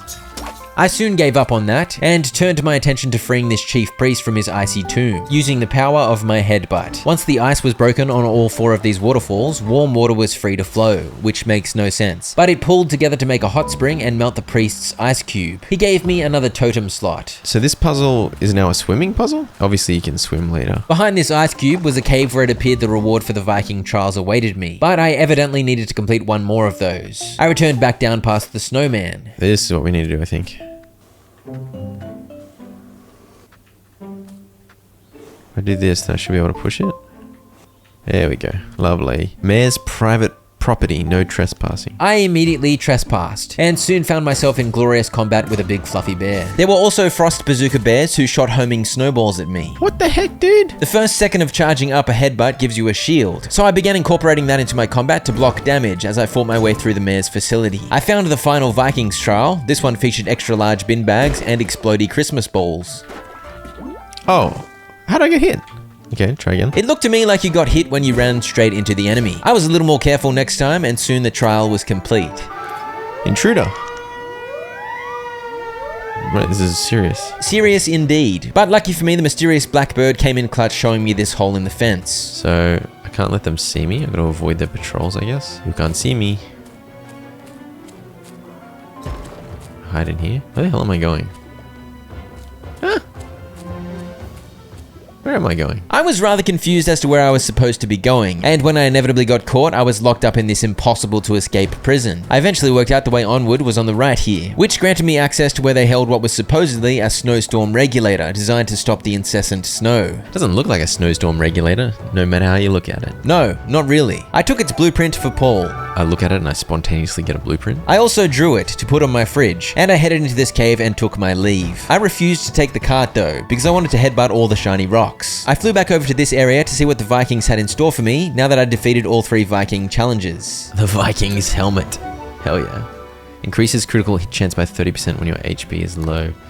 Sounds risky. I returned to Paul's and placed down the final piece of evidence, and with that we had successfully built our case against the mayor. I rang the bell and the entire town gathered. Haven't I made it clear already? Only I am allowed to ring the bell. I finally discovered what's behind this wall. Haha. There's a snowstorm regulator, just as I said before. No, that is not true. Paul laid out his findings. The mayor was helping Kupu with his evil plan, using white fruit to control the villagers. And you didn't reveal the fact that eating those white berries makes you as dumb and big as those bear guards. I know, I ate 2 of them this morning. All this time, what you've been developing was not a snowstorm regulator, but a divine beast manipulator. The mayor admitted Paul was right, but there was something even more nefarious at play. And he jetted off on a silly little zoomy thing. With that, it was time for me to unleash a headbutt upon this huge door and give chase. You've discovered many things, but it's too late. Our aim is to conquer Rano, the divine beast of the sky, and dominate the Celestials. We'll drop filth from the Sky Island and imbue the land with the power of the god of trash. The mayor zoomed skyward, and it was just me and the monkey wearing the banana-colored suit. Alright, Poo-Poo, let's fight. I put the fruit that heals 5 health on my quick slot and headed into battle. Kupu created boom fruit throwing illusions that were dispelled once I managed to slap the real Kupu. He summoned a great host of radioactive balls too, and some spooky looking spinny things. But once I headbutted him and disrupted that, a window opened in which I could deal some decent damage. And I popped a fruit so the totem would give me bonus damage during this window. Get him! Get him! Get him! Oh, he's gone big. He's got some nerds. He's got some more nerds. Oh dear. The nerds threw stuff at me while Kupu went fee-fi-fo-fum mode, stomping around like a big buff head, until I managed to hit him with the 1-2-3 headbutt to the crotch combo, which laid him low and allowed me another opportunity to deal damage. Eating the fruit for plus attack proved effective, as after just one more round of giant stomping, the traitorous monkey was laid low. The secret agent monkey showed up, and apparently he'd hacked one of their airships with which we could pursue the mayor. Wait, what have you done to the airship? It's always the white bird, bro. Oops, sorry, I thought my stuff was on it. He always thinks he thinks all his stuff is everywhere. There's no other choice then. It's a bit dangerous, but we'll have to go with the traditional way.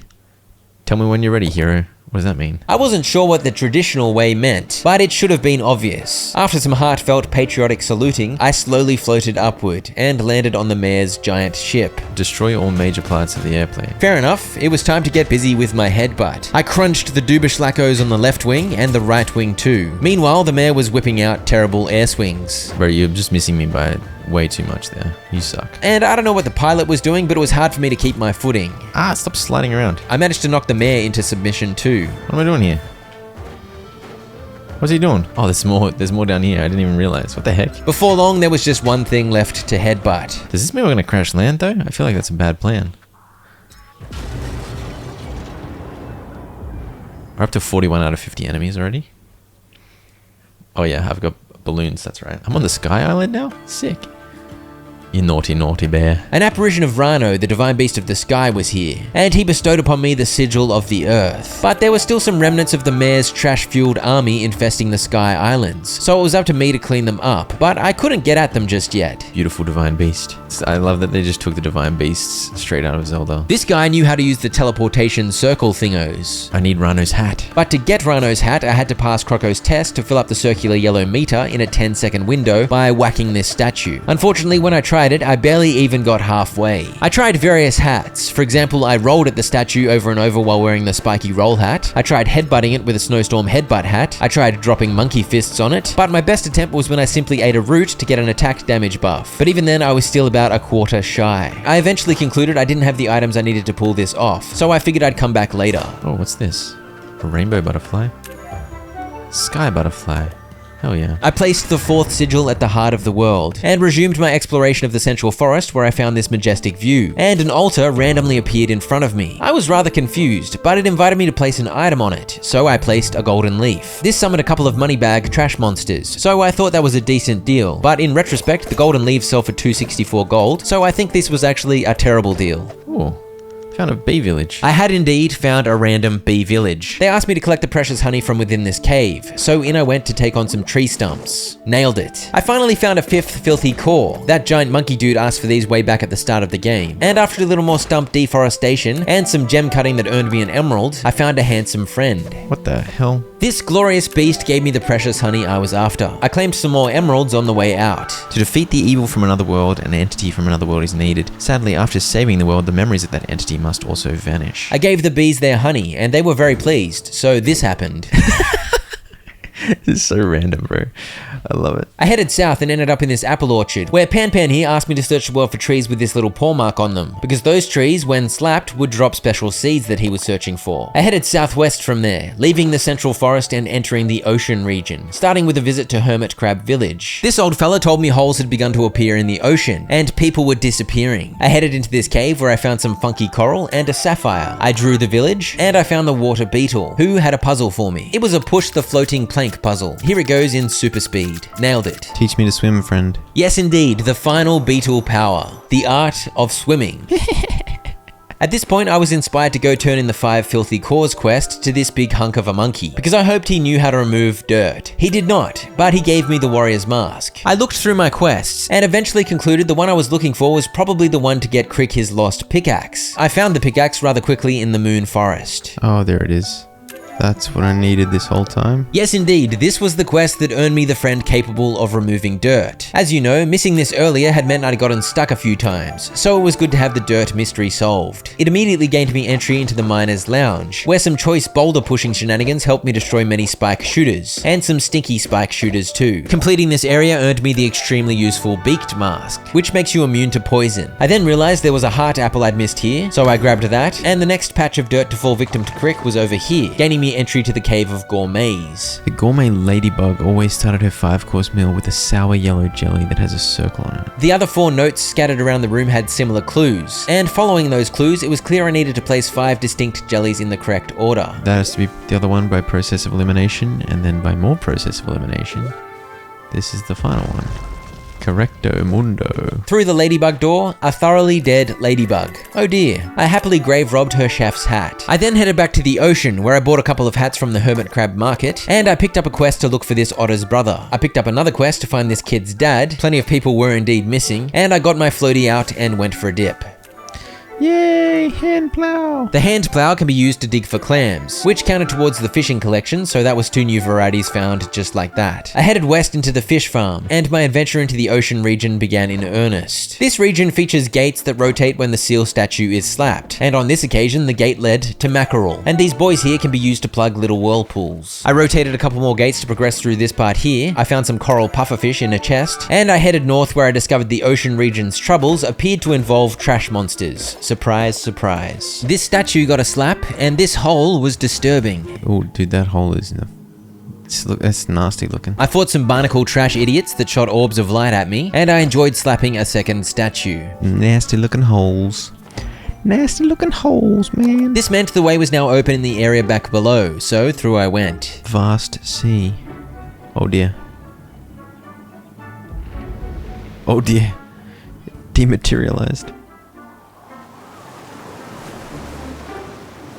Oh dear. And so I plopped into the abandoned temple. What is this thing? Is that a seal? There were some balls I was able to rotate to redirect the light, with the goal being to shine on the ball with the seal hugging it. And in the next room, I had to pipe the water using the tiles. Unlike the light tile puzzles back in Moonlight Forest, these tiles could be rotated, which added a layer of complexity. In the next area, there were more beams of light to contend with. And for this one, not only did I have to get the light pointing in the right direction, I had to get the rotatey gates out of the way too. Nice. Good job, lasers. With that, I was able to escape the abandoned temple and resume my exploration of the ocean. Except there were a few spooky holes in my way, and to the south, even more holes. Maddie, don't worry, I'll help you out. What the heck? I'm glad you arrived here safely. You followed my voice well to reach the south. I'm Matty, an acolyte of Enki, the divine beast of the sea. Currently, I'm helping evacuees get out of the holes. Apparently, I'd be able to seal the holes with Enki's hat, so I got a quest to track that down. And Arthur here is Arthur Jr.'s lost dad, so he gave me a piece of coral to show to his son so that the boy would know that his father was alive. One-armed pirate? That barnacle monster, I swear I'll get my revenge. Why is there a crying otter there? Mama here had lost her kids, so I helped out with that. Push the baby. Push the baby. Push the baby. That's a direct recreation of what happened at both my kids' births. Push the baby. Push the baby. And then my wife pushed the baby out. She wouldn't have known what to do without my help, so clearly it was all me. I ventured into the undersea tunnel, where some choice headbutting led to riches. Aquamarine. Oh, there's a big hole. Ah! Run from the big hole. I headed down this way, where I found the entrance to Enki's temple. Before heading in, I decided to float back to the village to inform the kid his dad was safe. We got the anti-coral kid now. Get that kid in. Break the coral kid. Yes, chisel it. Like a vicious beast. This led to an area with another one of these spots, and it looped around all the way to this beach near the fish farm where I claimed a tasty heart. Another one of these pedestals showed up, and this time I wanted to see what happened if I put something different on there, so I put a bug on. I wasn't expecting this. Room of the Divine Beast. What the heck? I know you were gathering various items to gain knowledge about this world, so I want to help you in any way I can. So placing a bug on those pedestals proved to be a very useful way to track down bugs needed for the collection. Wait, what? Oh, it only let me catch one. But it only lets you catch a limited amount each time, so I resolved to be more careful with which bug I chose to catch next time. I returned to Enki's temple, where more light puzzles awaited me. This was pretty much the same deal as before, except at a larger scale as I directed the light around the cavernous area. I had this to say. These laser puzzles are not very hard. The statue slap that completed this puzzle caused a great dribble of water to fall. Love it when it rains, waterfalls. Oh, one of these puzzles? I love these puzzles. So I'm not allowed to let any water drain. Yes, indeed. All the water must stay contained within the pipe network. No pipe leakage is allowed. I think we're looking at something like this, right? No. Am I missing a piece? I kept trying various options until the solution became clear. This could work. This could work. There we go. Lovely jubbly. Slap and more water to fall. The water that had pooled on either side allowed me to float over to do some more slaps, and I proceeded deeper still, where I found a bubble. This protected me for one instance of damage. So between the bubbles and the rolls, I was able to navigate this spike-infested puzzle safely. And these were the most elaborate light refraction shenanigans thus far. It was still pretty straightforward even so. I continued down and saw statues of some handsome bros. The brave mantis shrimp brothers who protect Enki's hat. Their fists and spears are the only things that can pierce their armors. I took that hint to heart as I marched into the boss arena where the brothers emerged to unleash their jabs and stabs in my direction. According to the hint, I wouldn't be able to deal any damage to them, so I didn't bother trying. And when both of them showed up, I did my best to bait them into striking each other. Except this first time it didn't work out. I think because those random rocks got in the way. I added headbutting the rocks to my list of jobs, and on the next opportunity the brothers unleashed friendly fire upon one another, while I completely avoided any damage thanks to my bubble of protection. The bubbles continued to appear as the fight went on, which was handy, and it was just a matter of ensuring they hit one another in the face as many times as possible. I slipped up and failed to dodge the Stabby Brothers' attacks twice in a row, which dealt considerable damage to me, but next time both appeared at once, they finished each other off. Dude, I just failed so hard, but it worked out, it's fine, don't worry about it. The fabled hat awaited me in the next room. We got the glorious Enki hat. Has the power to resist the evil god and protect the world. While wearing the hat, I could dance to get rid of these stinky holes, and this meant the entire ocean region was now accessible. I found the chief priest of water, and after clearing these islands of trash, he gave me my fourth and final totem slot. In that same area, there was another entrance to the undersea tunnel, where I ran into an old friend. Oh, it's a trash barnacle. What are you doing here? This is the monster that ripped off the arm of that sailor fella I had spoken to earlier. Ah! Don't be rolling. He's so fast. When Big Barney stopped rolling, he pivoted into spitting colourful orbs of death. I eventually decided to just tank those so I could actually get decent damage off. I'll face tank you, dude. I don't care. When next he emerged from his roll, I went in for the kill and stole his shell. I danced to get rid of the stinky hole in the tunnel. Dance it up, big boy. All these free, delicious loot. I headbutted every shiny rock I saw, I drew some majestic hot spring coral, and I emerged into the mysterious silent sea. I poked my head into Football Fish Cave, but decided to back off for now to turn in my quests before continuing. On the way, another magic pedestal appeared, so I whacked a bug on there and snagged myself a cloud beetle from the bug room of glory. I informed Toby I defeated the beast that ate his arm, and he gave me a squid hat, and I showed Maddie that I'd found Enki's hat. He directed me to the northwest, where I would find the Temple of Water. I also gave Muscles here 5 cleansing drops, which earned me another hat for the collection, and my fourth and final friend of the ocean region. Progress in this region was looking decent. I returned to the Silent Sea, because this was the only way to get to the Temple of Water. To proceed through the Football Fish Cave, I had to defeat its namesake. The football fit, literally. Oh gosh. This thing was kind of terrifying, as it shot orbs of light at me from its dangly light bulb and summoned whirlpools all over the place. And then it went under and chased me about, creating an even bigger whirlpool as it tried to eat me whole. This was yet another boss fight where it was tricky to find good windows in which to safely land attacks. And I guess I'm too impatient for that. So I fell back on the old reliable strategy of simply taking the hits so that I could trade damage back to the spherical beast. Can't see. Hit him. My strategy for bosses is just to face tank them and smack them and then heal up. It had been this big fella's job to purify the ocean by eating up all the trash, but in recent times the trash had been overwhelming and he'd succumbed to corruption. Now he was free, and it was about time I got a third totem. This one increases the amount healed by dancing from 1 up to 2. I emerged from the football fish cave and found this area was full of rapid currents, and I was capable of changing the direction of some of them. Come here, dolphin. Where'd it go? Ow! What the heck?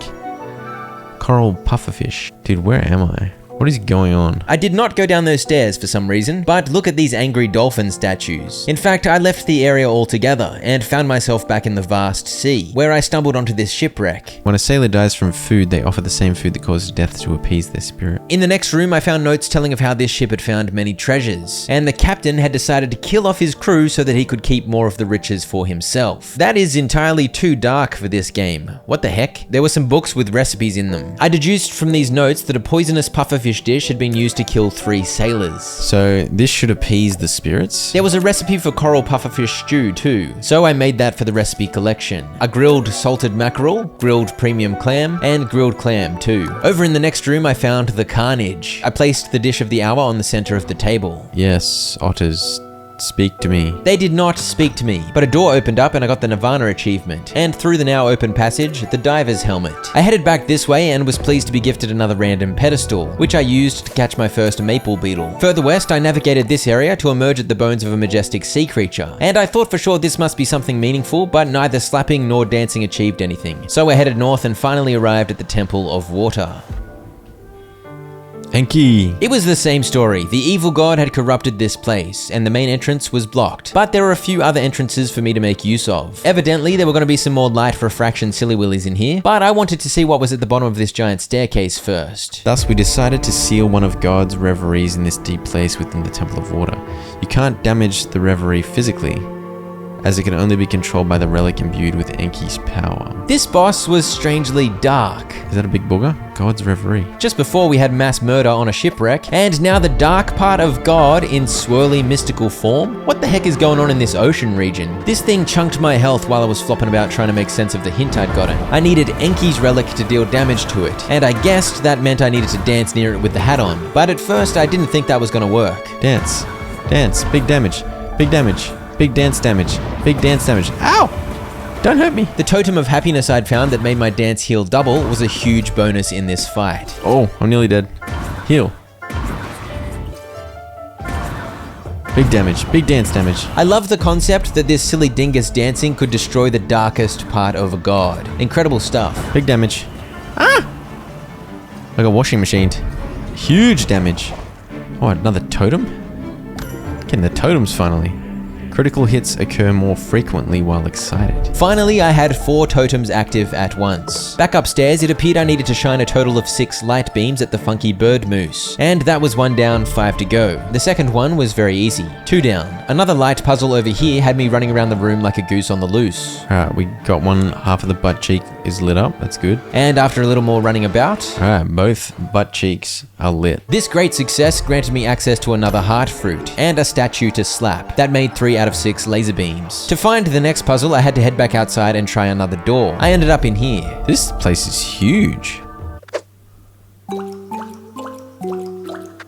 Wait, what is it? Dun dun dun dun dun. Boom, boom, boom, boom, boom. Damn it! I hit it twice.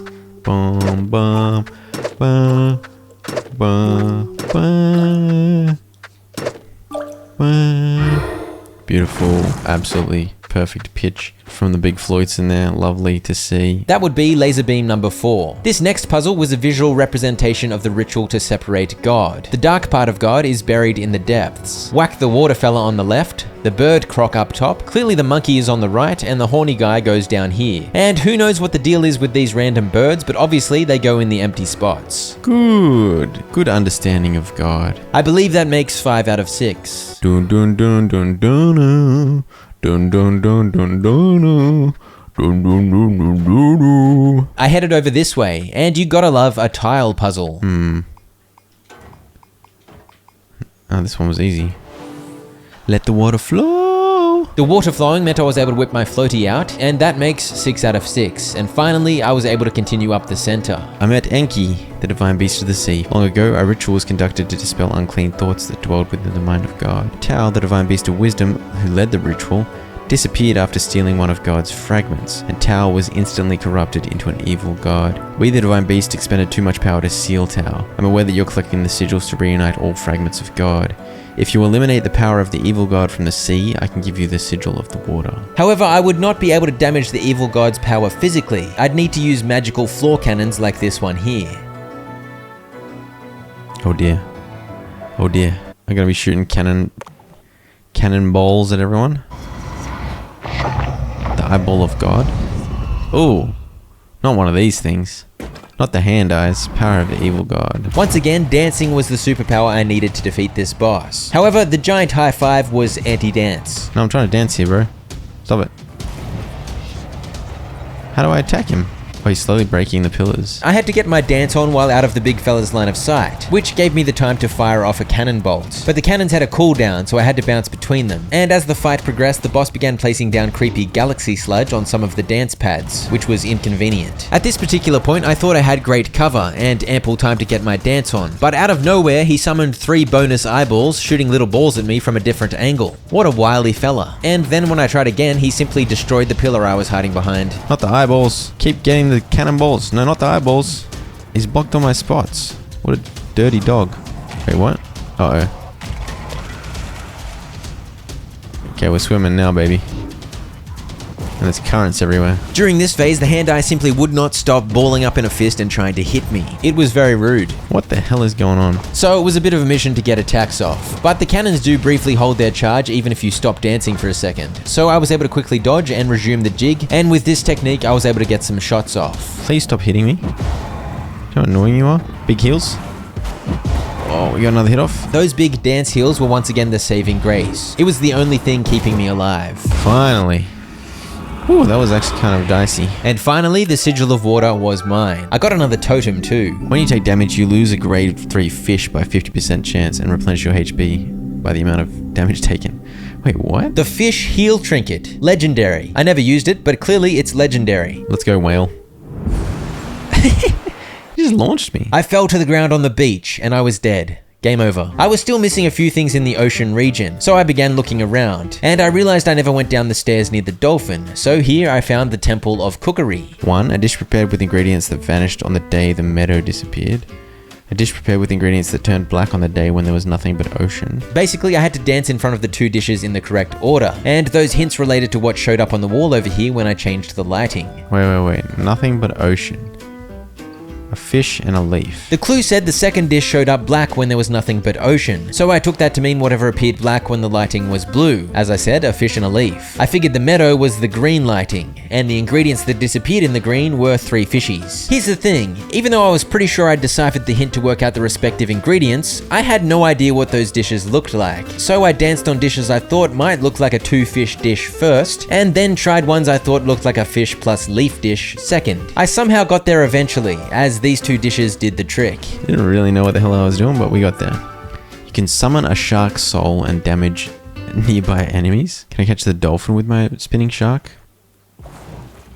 Get him. No, sadly you cannot catch the dolphin with the shark soul. I continued searching the ocean for more completion essentials. Oh, I can go in this house? What the hell? Since when? Otter's keepsake. This is the lost brother of that otter back in town. He'd lost his life valiantly fighting off trash monsters. His sacrifice was clearly worth it because I got another heart apple. I gave the otter his brother's keepsake, and that was 100% of the ocean's side quests complete. I dropped off the sigil of the water at the heart of the world, and I'd missed one heart apple in the ocean somewhere, but I decided I'd look for it later. I hadn't been to the museum for a while, so I had a donation dump. Gems, plenty of fish, a black fruit, because apparently you need to donate colorful fruit, some bugs, more bugs, another bug, and yet more fish. I turned in the quest to get 50 critical strikes and earned the Knight's Helm, which is quite a useful one as it increases attack range, and I spent some time scouring the desert for stuff I'd missed. I found sweet nothing. So I returned to the Central Forest and visited the Frog Meadow for the first time. There was an unhinged story written here. One day, a frog hopped up and down in a meadow and bragged to a snake, "I can see far away thanks to my jumping skills. But you can't because you only slither on the ground. The angry snake then stole both of the frog's eyes and mocked, "Haha, now you can jump high, but you can't see anything." Using its tail, the snake buried one of the eyes under the ground and fled with the other eye in its mouth. These dogs wanted to have a picnic, but there was long grass in the way. Oh no. I destroyed the offending grass and they gave me a dish I needed for the recipe collection, so that was a big win. This retriever here asked me to collect a red, blue, and green fruit, and gave me special seeds which apparently grow into colourful fruit. Hey, what are you doing behind here, you big weirdo? Laughing evilly. Song, stop that. I finally followed the snake's body to its head, and sure enough, the unhinged story rang true. I found a frog eye in its mouth. And here was the tail. The other eye was supposedly buried here, but I had no way to dig, so I was confused. I eventually gave up and headed south towards Harbour Town. I found and caught a wave chafer, and then I guess I abruptly remembered I had all 5 beetle special powers now. So I returned to the Road of Proof, where I spontaneously began drawing a picture. Yes indeed, all 5 were now chilling here. Now that I'd passed all of their trials, they were willing to entrust the future to me, and so the way forth opened. The rearranging of the hexagonal pillars. Through I went and found myself in the sanctuary. Call forth all the divine beasts based on the inscription on the slate. I drew the Erd tree first, and the slate basically said, you need the right hats to call forth the divine beasts, but I only had Enki's hat. So I don't have this hat, and it's telling me purify the Temple of Bat somewhere. And I knew where to get the Skycroc hat, but I still wasn't sure how to complete the challenge to earn it. Big crits because I'm low health, maybe? I hadn't tried this with the Viking hat before, which gives you a 30% higher critical hit chance when your health is low, so I deliberately got my health low and gave that a crack. It did decently, but when I tried again with an attack buff active too, I got closer than ever. I tried to get even more techie with it. I have high crit chance when I'm excited because of this totem. I have high crit chance when I'm low health because of this Viking hat.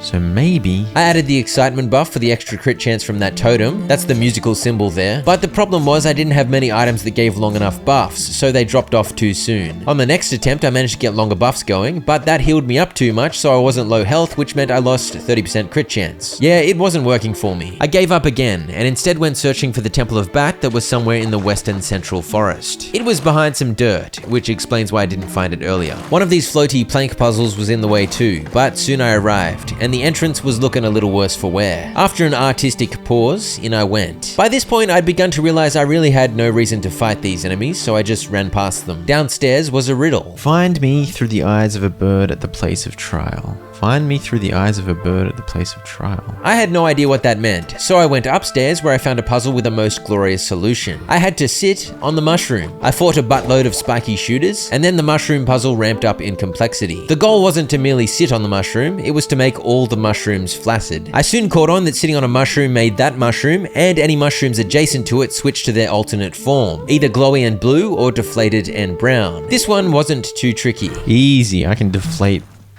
glowy flowers, no worries. Glowy mushrooms, whatever the hell. But the one in the next room required all 8 of my brain cells to fire on all cylinders. And I think a couple of my brain cells were on strike that day, so I had trouble. I got 1.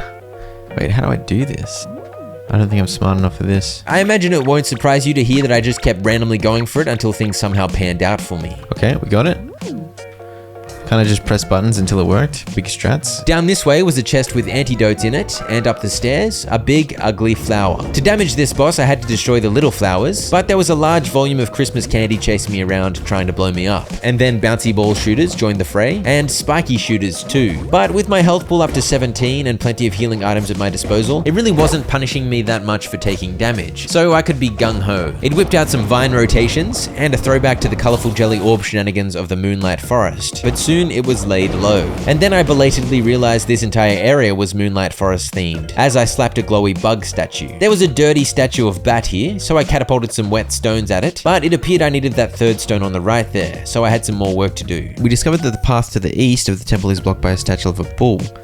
Seeing this statue reacts to the dowsing machine, it seems the ancient shrews helped in the construction of the temple. I can take a hint sometimes, so I whacked on the shrew's dowsing hat and did a dance. And welcome to the desert-themed area of Bat's temple, where I had fire to navigate, and more fire to navigate, and when I got through the first area, there was some more fire to navigate. I wasn't impressed by the fire. You just don't take enough damage. You just run through like a madman and heal up after. It's all good. And then, a very random boss. Sand of the evil god. The sand blob shot forth a dusty beam, and it summoned some hideous looking goobers. Whoa!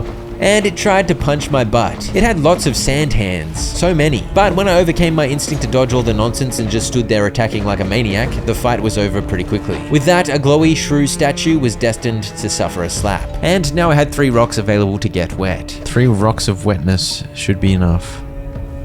That's what I always say. That is one of my wisest sayings, no doubt. And it proved true this day. Bat. Hello, Bat. Bat told me to find him near the heart of the world. He meant the sanctuary, I guess. I drew this thing and it appeared to hold a clue. When the great god took a piece of a star from the sky and planted a heart on top of the sacred mountain, Bat came into existence. And over here, the hat of Bat, also known as Bat's hat. How about that? I was then inspired to do the quest to have all the status effects at once. I deliberately got dirty, I cooked up a pufferfish, ate it, and deliberately got poisoned, and consumed items to get the attack, speed, and excited buffs as well. There we go. Got all 5, mate. Another side quest knocked over. There were a couple of areas I hadn't really explored in the Central Forest, so I got busy exploring. I first returned to headbutt the door of the landfill office. Inside, there was lots of trash. This spot had been chosen as the landfill by order of Kupu, and apparently it was sealed below. What is it? Good question. I pushed some sparky orbs into place, I found the plunger hat, I fought some furious bears, and I pushed the final spark orb onto its spot, opening the way down. Turns out this was quite a huge underground base, and I soon learned who it is. Deep underground here, the Divine Beast Tau is sealed, possessed by an evil spirit. By gathering the waste from Harbour Town through the mayor of Snowflake Village, and offering prayers with the Leftover clan, Tau's power over the world will surely grow stronger. I had some rocks to place, and destroying all the rubbish bags revealed the correct placements. Once that was done, I got some fallen cores. So I guess this area was mainly for the lore, but I did get the plunger hat, which is necessary for 100%, so I was glad I visited. I next found the remains of a sacred barrier tree that had fallen from the sky. I don't know what that was, but I also found another pedestal, in which I claimed a snowflower butterfly. I continued south to the nursery school, where I joined in a game of hide and seek with a bunch of other babies. The turtle was here, the water deer behind the rock, the cat in the grass, the bear just chillin'. Destroying this sandcastle got me the rascal achievement, and the second cat actually took a while to find. But I soon emerged the king of hide and seek and received the pinwheel hat. I found another pedestal and caught a sun beetle this time, and I returned to Harbour Town at last, where this guy wanted 10 cloth. I had that already, so that was an easy side quest, and I wandered into Sung Sung HQ. All the Sung Sung's training. Sung Sung Express's balloons get filled with my own gas. This hatless Sung Sung had his hat stolen by all the other Sung Sungs as a prank, and they'd buried it somewhere in the Frog Meadow. The Potter Popo of the pottery studio in Harbour Town has a tool for digging.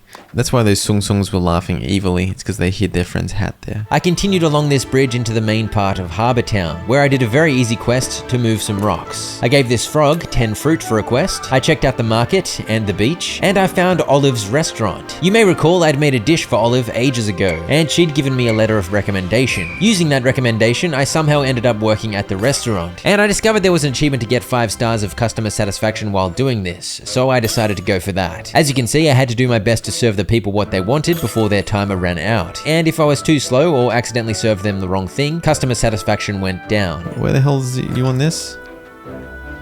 It's so hard to see who wants what. This is hard. I'm stressing out. There's too many things on the screen to look at. I only managed 3.5 stars of customer satisfaction on my first attempt, but on the plus side, I earned 551 gold. Oh, I can get 2 dishes at once?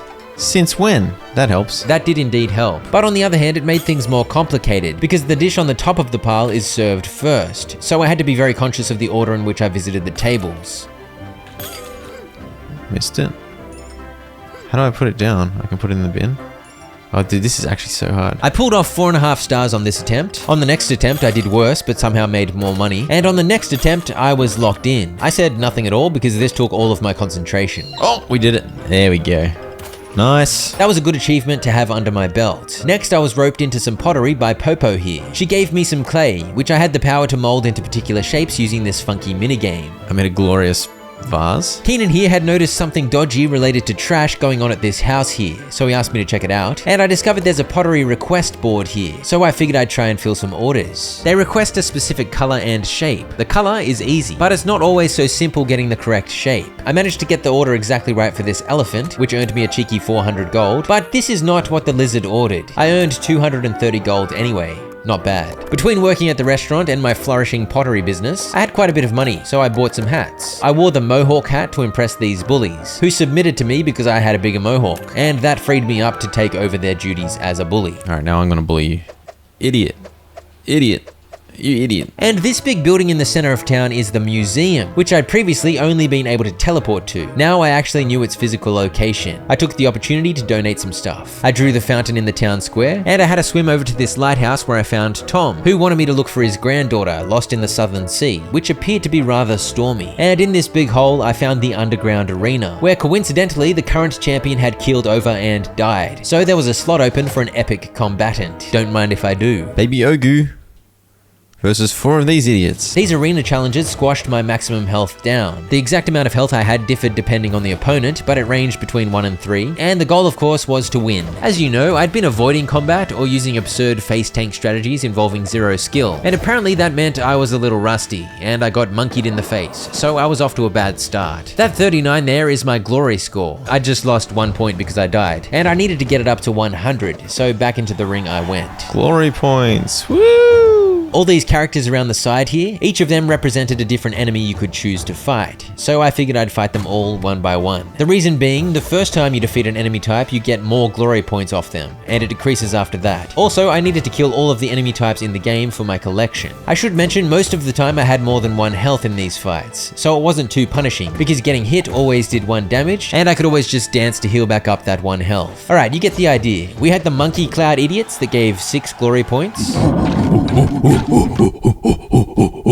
We had the big monkey idiot who summoned totems all over the place, and you had to kill a totem to make the shaman vulnerable. I died the first time against this guy because I got poisoned.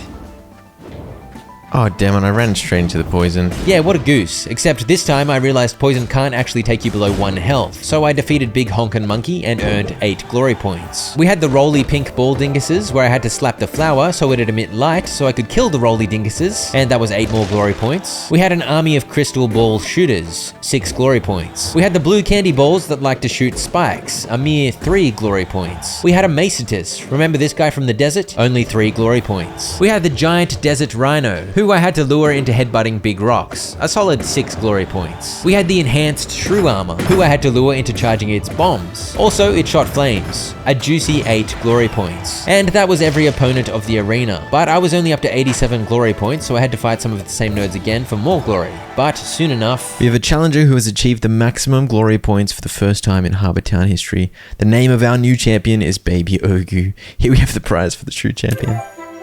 The gladiator helmet, hell yeah. And it was nice to have filled out quite a lot of the enemy collection. I just had a few more to go. I visited Edison's antique shop. These guys have clues about where artifact pieces are buried all around the world. I got one for free, but the rest I'd have to buy. And as you can see on my head there, I now had a drill hat that Popo the pottery lady had given me. So I was gonna have to use that hat to dig up all those artifact pieces, which can be used to repair the broken artifacts in the museum. But for now, I snuck into the mansion to investigate, and I overheard a conversation about a garbage operation on Thunder Island. After getting kicked out, I reported this to Keenan. So they go to Thunder Island. That's a desert island no one goes to. Keenan concluded it was imperative we go to this Thunder Island, but first he needed me to steal some paddles from this ship. I dodged some patrolling sailors and soon claimed the paddles. It was time for us to head off. The most glorious duo you could ever ask for.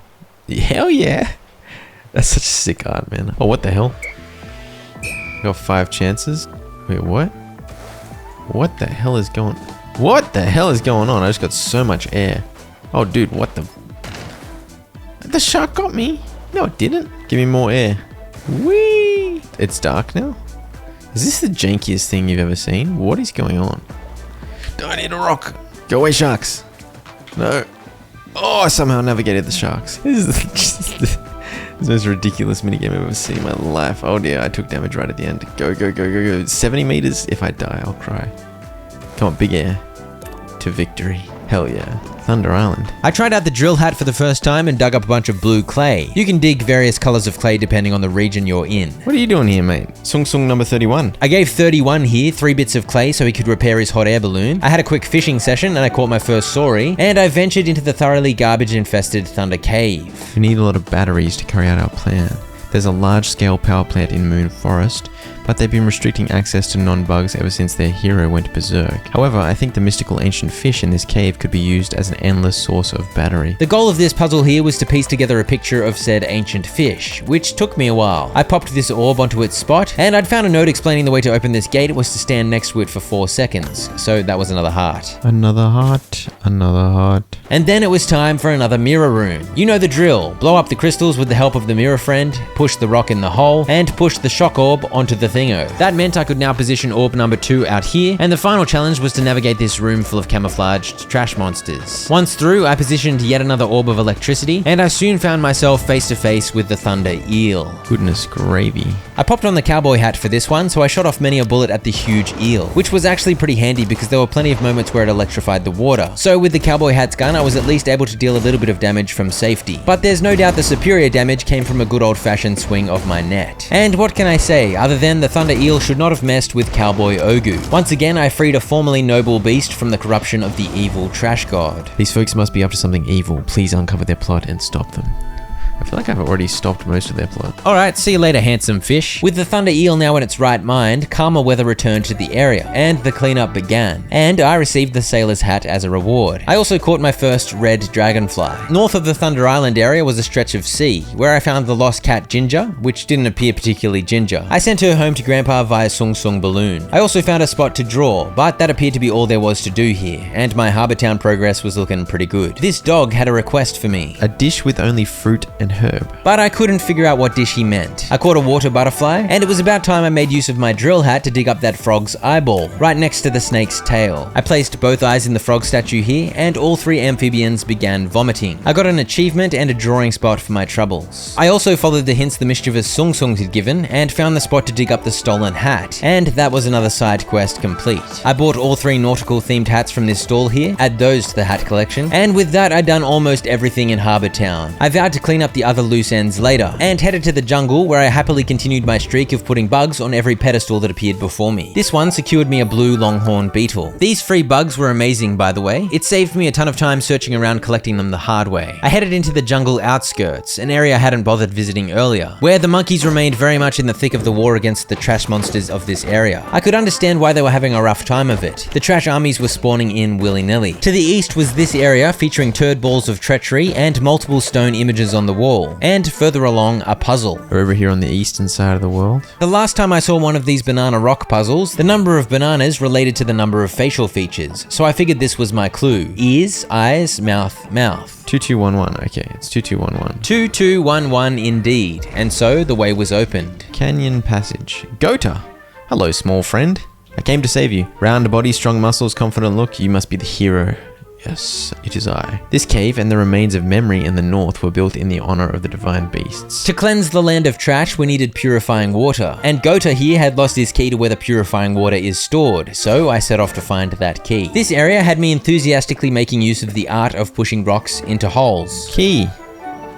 Mouth, eyes, ears. Yes indeed, mouth, eyes, ears, and that was another heart apple. I had the key, so I wandered off. Oh, there's a big old dirt waterfall. Disgusting. I found a cave just below the poop waterfall, in which I fought a few of the monkey fellas, and earned the 7th and final heart apple of the jungle region. As I continued north, I found another monkey war camp. They'd been fighting the trash monsters off and mopping up constantly. Up here, I found a cheeky fella who knew the whereabouts of the legendary fisherman, but he wouldn't reveal that information until I proved myself. So I had a fishing session, and caught my first leaf fish, and the solar fish I caught proved to old mate that I was worthy of the legendary fisherman gossip. Apparently, he was in the far northern desert, and behind the waterfall, I found the totem of protection. I headed right to take out this monkey. Hello, big ugly fella.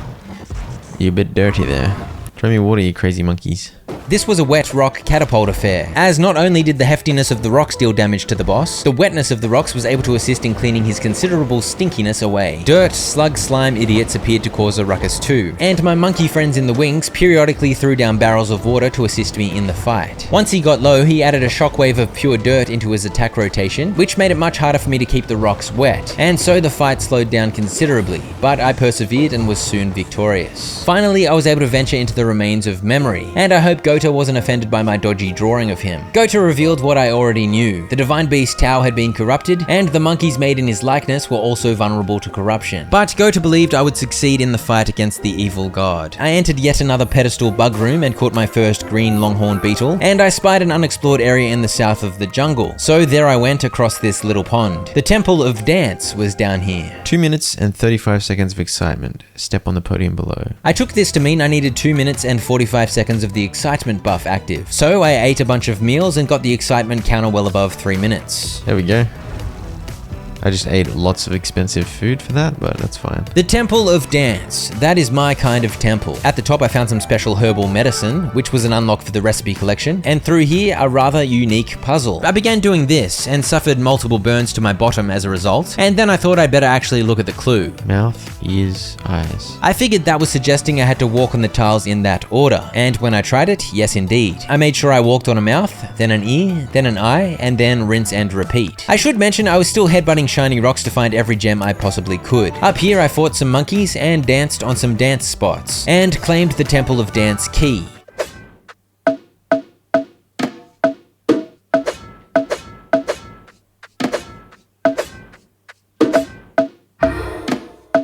After that flawless percussion, I was back at the temple entrance, except I had the key now. Also, I got a topaz. Huh? Oh, dance shaman. I'm gonna have a dance battle? The goal here was to own more dance circles than the boss. Circles owned by me were blue, circles owned by the dance shaman were red. Sadly, the dance shaman was terrible at this, so I dominated. You get no circles, idiot. No circles. They're all mine. No circles for you. No circles for you. Hey, how did you get this one? I want this one back. No, he got one. How rude. With that glorious victory, I was officially the dance champ. And I got a hat that made my dancing more disco flavored, and a totem too. Great news for my collections. The totem does this. Distracting monkey soul dance. From dance, I moved on to music, another lovely cave. It was just one of these repeat the music puzzles. Inside, I found the lost lizard Pard, who I sent back to the village of the sun. Somehow, I still had more areas to complete in the jungle. I guess I missed a lot of stuff when I was here earlier. This time, the trial behind the waterfall. It featured a good old-fashioned rock in the hole puzzle, and then a rock in the hole puzzle with crystal thingos for added spice and pizzazz and all that. Even better. Once both of those were completed, the way forth was clear and I claimed a most excellent prize. The catapult hat. It allowed me to shoot rocks off the top of my head. Got a catapult hat. Another one of these monkey idiots, but I got a hat now.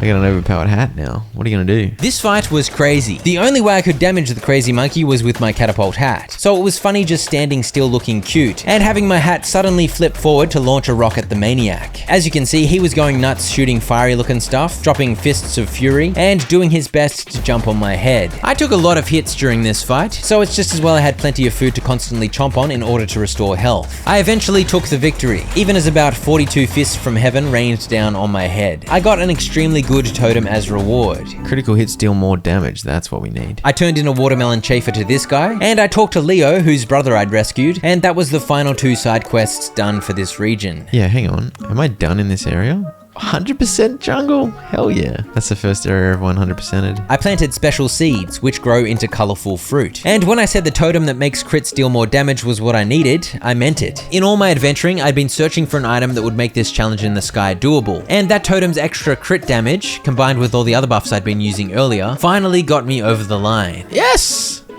Yes! And so at long last, I had Rano's hat, and I was now able to use the teleportation spots. This allowed me to reach Sky Island North, where I drew, and finally killed the remnants of the leftover clan up here, which stopped the constant stream of mud from falling, and earned me a heart. Back down on the southern Sky Island, there was another pocket of leftovers left over, so I killed them too and found a totem that made my headbutt charge faster. I liked the sound of that, so I equipped it. That was 100% of the Sky Island complete. Having found Bat and now Rano's hats, I thought I'd be able to do the dancers at the sanctuary, but I found that the spot for Bat's dance had not lowered, which suggested to me that I'd missed something at Bat's temple, as it was apparently not yet fully purified. I returned there and remembered the basement. What the heck is this stuff in the basement? Find me through the eyes of a bird at the place of trial. The only thing I could think of involving the word trial was the waterfall of trial I'd recently done, so I went there hoping for a clue, but that was a long shot. I read this stone carving at the top of Bat's temple again, but it didn't seem relevant, and so I eventually gave in and googled it, and discovered the bird's eye view referred to the map, and the place of trial referred to temples, and find me referred to literally finding statues of Bat at those temples. There were 6 bats down on top of the desert temple, and 2 bats at the jungle temple, but I couldn't seem to find any bats at the southwestern temple, so I just whacked it until it worked. And after all that, all I got was 1,000 gold. What do you mean, bro? I've done it, haven't I? Maybe I didn't actually find Bat. Wait, how do I find Bat then? Yeah, that wasn't even the thing I needed to do. And I was right, I did indeed need to find Bat. And to achieve that, I needed to follow this clue. So you're telling me I need to go on top of this? It says planet a heart on the top of the sacred mountain. I was stumped, so I put it on the back burner and headed to Moonlight Forest to dig, and fish at this spot to secure a new variety of fish. Got a moonlight fish, baby. 30 out of 37. Behind this waterfall was another cave of mirror, and you get the drill with these, so all you need to know is I got a caterpillar mask. It makes you strike epic poses instead of dance, and instead of healing, you build up an attack damage buff. I ventured into this rather dark viney maze area, where some of the vines moved away when I came close, so I slowly found the path through and suffered many a thorn in the process. When I exited, I found the Dusk Flower, and to the north, Dusk Village. It's a full tennis court, a clay court. Hello, Your Majesty. Blunk here had extremely clean underpants, and he used that as grounds to claim he was the pure hero from the prophecy. I had an entire pristine white body of cleanliness, so I was a threat to his claim. But if I really wanted to prove myself, I needed to collect the Dusk Flower. I already had that, but there was one more thing I needed: a passion for tennis. Yeah, this village was very random, but I ended up playing tennis for ages, and I lost my first game because I suck. My strategy was to stand right at the net and attempt to unleash big shots into the corners, but it wasn't exactly easy to get the ball where you wanted it to go, and my plan backfired quite often. I won my second match though, and Blunk admitted, I was pretending to be the pure one just because my underpants were clean. He gave me his hat, and if you wear his hat while standing next to a bug villager, their underpants will glow. Have I mentioned Dusk Village was extremely random? I loved it, and I wasn't done playing tennis yet. There's an achievement to win a flawless game, 6-0. I had some trouble, and it may or may not have made me rage. How did I miss that? Come on. Like, what? This was my 7th or 10th or like 30th attempt, and I'd finally gotten somewhat used to how the interactions with the ball worked, and I locked in, pulling out frankly world-class tennis skills no one can deny. Come on, please. Please!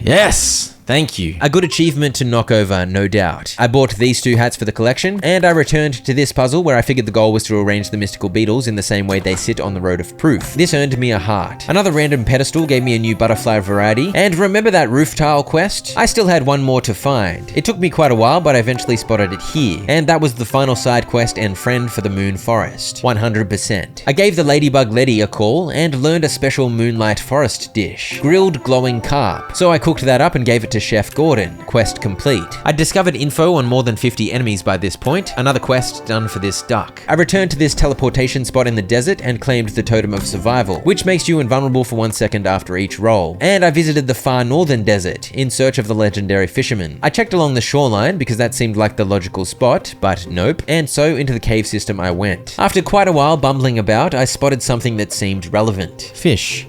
There's a picture of a fish here. I tried dancing, and then I wondered if I had some fishy hat I'd forgotten about, but no. Eat a fish? Eat a fish. You eat a fish. And just a short way down this passage, the legendary fisherman is a panda. In his quest to catch every fish in the world, Panda here had found this ancient fish, and they'd been chatting ever since. He concluded his goal had been pretentious, and had given up his fishing ways, so he gave his hat to me. Yay! We met the legendary fisherman. When I had a quick chat with the ancient fish, I earned another achievement to meet all of the big honkin' fish in the game. I still need one hard apple. Where the hell is the hard apple? I couldn't figure it out, so I got to work on the fish collection. The legendary hat did not make rare fish more common like I'd been hoping, but it did make catching fish easier, so that was at least something. Here on Thunder Island, I caught a sunfish and an anglerfish. As I'd been playing through the game, I'd also been working on this very script. And at about this time, I'd been scripting the Moonlight Forest bit, which had reminded me of this dirt patch here, which I dug only to find a bit of gold. There was another dirt patch, which led me to a boulder, which led me to a dead end. How do I get over there? This made me realize there was another entrance to the ruins cave, accessible on the other side of a giant pool of poison. I had the beaked helmet to grant poison immunity though, so I entered safely. This gave me access to the cacti and the glowy statue, which opened the way forward. There's only a sapphire here? Are you serious? Yeah, it appeared on my quest to 100%, I was getting trolled a little. I next headed to the snowfields, because the last time I was here I wasn't able to swim, and swimming helped me get to Penguin Island. Is that a penguin hat? What the hell? Wait, what is this? What? Why can I slap the penguins? Am I supposed to get them in the water? What the hell? Seems to be harboring a secret. The secret of the Penguin Island. You may recall that when I visited the snowy village earlier, I'd found a sign that told the legend of how some bears were turned into penguins. Well, that was obviously a clue for this puzzle here, except I'd completely forgotten about that, so I had no idea what I was doing. Dance. Dude, what the hell is this? Long story short, I slapped a lot of penguins. I looked for clues in my inventory. I looked for clues around town, but somehow walked straight past the actual clue. I found one of the trees with a paw on it, so I slapped it and got my first special seed for that side quest. And I eventually gave up and Googled the penguin solution. 1 fisherman, 1 miner, and 2 lumberjacks had been turned into penguins. So I simply needed to get that amount of penguins next to the corresponding tool. And with that, the curse was lifted, and I claimed an achievement and the penguin hat. I next hunted for heart apples. Putting a campfire in front of it could melt the ice. Wait, what? This time I actually found that clue myself, and so I used the campfire hat to place a campfire down and claimed this heart. I was literally just running around the map looking for stuff I'd missed, by the way. I found a Rudolph chaser, so that was a bonus, and then I paid a visit to the museum, and as you can see, I'd managed to collect quite a few gems in my travels, quite a few fish, and a decent haul of bugs too. I harvested a bunch of color fruit from my garden, and immediately donated those, so the museum was getting close to completion. And even though there was still one more heart apple to find in the snowfields, apparently I'd given up, because I proceeded to fish for 15 minutes straight, and I simply could not find the saw-edged perch I was looking for, so that was a sadly unfruitful quarter of an hour. As you can tell, I'd been absorbed working on knocking over stuff towards 100% completion, but at this point I finally returned to the main story. The clue about Bat referenced the sacred mountain. That's the only mountain on the map there. So I headed to the heart of the world. That way? I don't think I've been this way. What's up here? No way. Bat's cave! Batman, where are you? Piece of star from the sky planted a heart on top of the sacred mountain. I rotated the images until stars, a heart, and a mountain were showing, and at long last I had found my way atop the sacred mountain, where I popped on Bat's hat and began dancing. Yes. I also found the Totem of Vigor, which restores 1 health upon critical strikes, which is pretty good. I ascended the glorious path and had a chat with Bat, who spoke of how Tao was imprisoned beneath the heart of the world, but the evil force was slowly seeping out of the seal they'd created. But now that I'd found the 3 divine beasts, I was ready to make sure that evil never escaped. So with some dancers wearing the correct hats, the way below was opened. The divine beasts. All preparations are complete, warrior. Ooh, that's a spooky noise. It was my job to head in there and defeat the evil god. And this is a random reason, but full disclosure, my wife had friends over hanging out in the next room, and I didn't want to be the weird noisy husband yelling playing video games, so I decided to hold off beating the game at that moment, and instead continued chipping away at completion, quietly. Remember these clues found on the dead bodies of explorers? They related to these bones, which when whacked in the right order led to a heart apple. That was 100% for the desert. I found a fire chafer in a pedestal room of glory, and I collected a ton of yellow clay, because I knew I was going to need tons of clay real soon. I found this handsome fella selling color fruit, but I chose not to buy any, which was probably a mistake. But to be fair, I wanted to buy these 2 hats, which earned me the achievement to purchase every hat sold by merchants. I had a quick look at the hat collection. It appeared most of the 22 remaining hats I needed were obtainable by upgrading hats I already had, and then I made use of that clay. There's an achievement to fill up this entire display area with pots. That is 36 pots total. This took about 20 minutes. Right, this is it, I think. This is it. We have the achievement. We have the achievement. Look at all that beautiful pottery. I am an artist. I did some cooking and figured out I could cook prickly pears plus these herbs, which made healthy roasted prickly pear, which was apparently the food this mutt wanted, which was the final side quest for this area done, and it got me a very important hat. Poop. I noticed a Steam achievement involving Romeo and Juliet, and I found the star-crossed lovers here in Harbour Town, but I wasn't sure how to help their love blossom. As usual, I tried dancing, but it sadly did not work. I googled it and learned there's a love letter here buried beneath this tree. How I was supposed to figure that out, I have no idea. But when I gave the words of Romeo's love to Juliet, she gave me something delicious. Loveful mealworm. Ew. Romeo had been reluctant to make a move on Juliet because he'd seen her with some other guy, but Juliet told me that was her brother, and so the stage for a glorious love story was set. It's a shame how that story ends according to Shakespeare, so let's hope the Ogu universe is kinder to these two dinguses. I needed quite a few gems for the hat upgrades, so I continued collecting those. I returned to this teleportation spot in the ocean cave, which took me to the final totem I needed, the totem of gluttony. I discovered some coral I was now able to clear in this cave, which gained me access to the final heart apple of the ocean region. 100% of the ocean complete. I was still missing that one last heart apple from the snowfields, and after searching all over the place, I was baffled, so I googled it. Turns out I missed this sneaky room in the temple. 100% of the snowfields complete. I harvested more colorful fruit, and I'd managed to work towards a very juicy hat upgrade. So this means it'll always enhance crit chance by 30%. This is massive. This is just a 30% crit helmet. This was definitely going to be my hat of choice for the final boss, and since I'd managed to kick my wife's friends out by this point, it was time. In we go. The blackbird. I'm finally here, blackbird. The white bird. I followed the black bird along a winding passage until I arrived at an ominous looking entrance. You cannot leave until you defeat the evil sealed within the heart of the world. Yes. Alright, I think we're on. Tao, you traitor. See, I knew it wasn't a good idea to steal the sigil and run away. No, you're not wrong. They're just afraid everyone will praise you like God. You deserve to claim the throne of God and rule this world. By the way, I haven't thought about it until now, but because my mind was clouded. But who exactly are you? Does it really matter now? I came to you because I sensed your desire to give. Wait, the barrier outside is weakening. What? You don't belong in this world. Did God send you? Ridiculous. No, run away! The corrupted Tao. Oh dear. Oh dear. It was clear from that interaction that the real Tao, a divine beast of good intentions, was still buried beneath the corruption of the evil god. But in order to banish that evil and free Tao, I had a serious fight on my hands. As you can see, the corrupted monkey was jumping about, unleashing vines, swiping left and right, and slapping like crazy. I was geared quite nicely though, as I had my new 30% crit chance helmet, and the totem that heals you when you crit, as well as the totem that boosts crit damage when you're excited, and the totem that gives a flat boost to crit damage. Basically, my critical hits were amazing both offensively and defensively. Look at all the healing I'm getting. It's beautiful. Okay, this helmet and totem combo is overpowered. Looks like we're getting into a phase 2 though. Got some fireballs. Phase 2 added a bunch of fiery balls to the fray, and he began whipping out flowery stuff on the ground too. This meant a fair bit more damage came my way, and while I did try to pull off as many dodge rolls as possible, my main priority was continuing to attack, because that was obviously going to wear him down quickly and also provide healing to the point that I didn't need to use any healing items. I'm getting so many heals from the crits. Dude.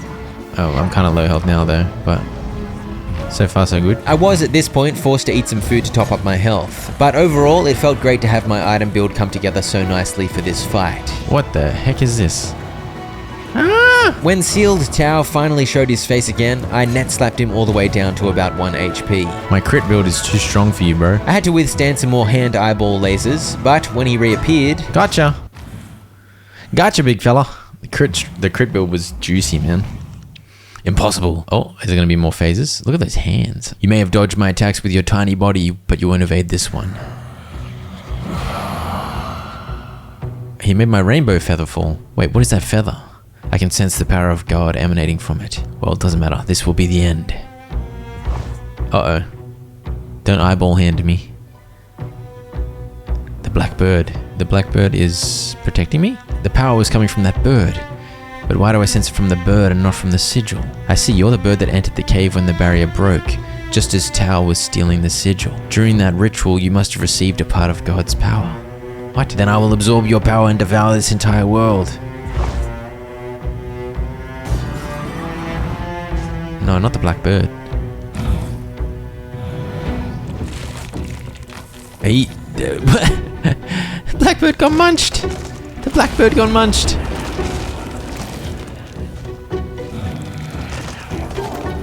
Oh goodness. Oh goodness. Oh, he's got wings now? Finally. This is the God's power I've coveted for so long. This world shall be mine now. This is where the divine beasts show up. Oh dear. Oh dear. Oh dear.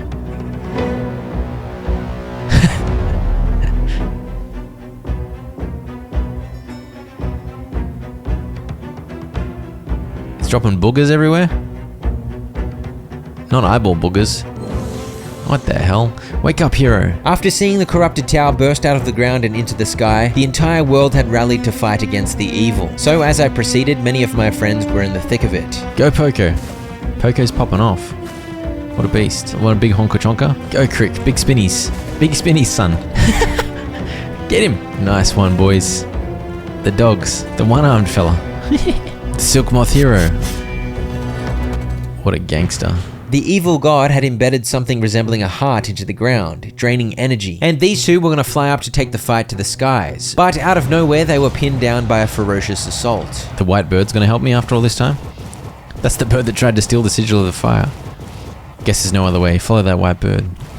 Alright, good work, lads. Hold them off. The white bird suffered an eyeball hand punch, but somehow withstood it, indicating that it too had the power of God within. My adventurer's hat was temporarily upgraded, giving me the ability to teleport short distances. I got a blink. That's so sick. With the godly white bird's help, I flew high above the world to take on the evil god. After avoiding damage for a short stint, I was sent to the earth below to take out the weird booger eyeball thingos that the evil god had placed. Apparently, these were a part of the heart of the evil god, so I had to destroy 5 of them. I'm so confused. What the hell is going on? Just gotta avoid attacks for 15 seconds and then I'll teleport back? Yeah, pretty much. And once I was down on the ground, the entire world seemed to be against me, as random objects started flying towards me. That was 2 out of 5 eyeball boogers, and I next found myself in the desert, and that was 3 out of 5. Then in the snow upon the mountain, make that 4 out of 5. And I should mention, it was incredibly easy to avoid damage while in the flying phase, but I guess if I'd taken too much damage, we would have plummeted to our deaths. I should also say, White Bird MVP, strong wings, no doubt. And finally, we paid Harbour Town a visit, and with that, the heart of the evil god was destroyed. Defeated the evil god and purified Tao. Hell yeah. As he fell from the sky, Tao was released from the evil god's influence at long last. What in the world have I done? Success! I finally got my stuff! But thinking about it, I think you should have it. You've been gathering my stuffs at the heart of the world, right? There's only one left now. Place it there. Place it there indeed. Down went the sigil of the tree, and with that, all 6 sigils containing fragments of God were reunited at the heart of the world. Ooh.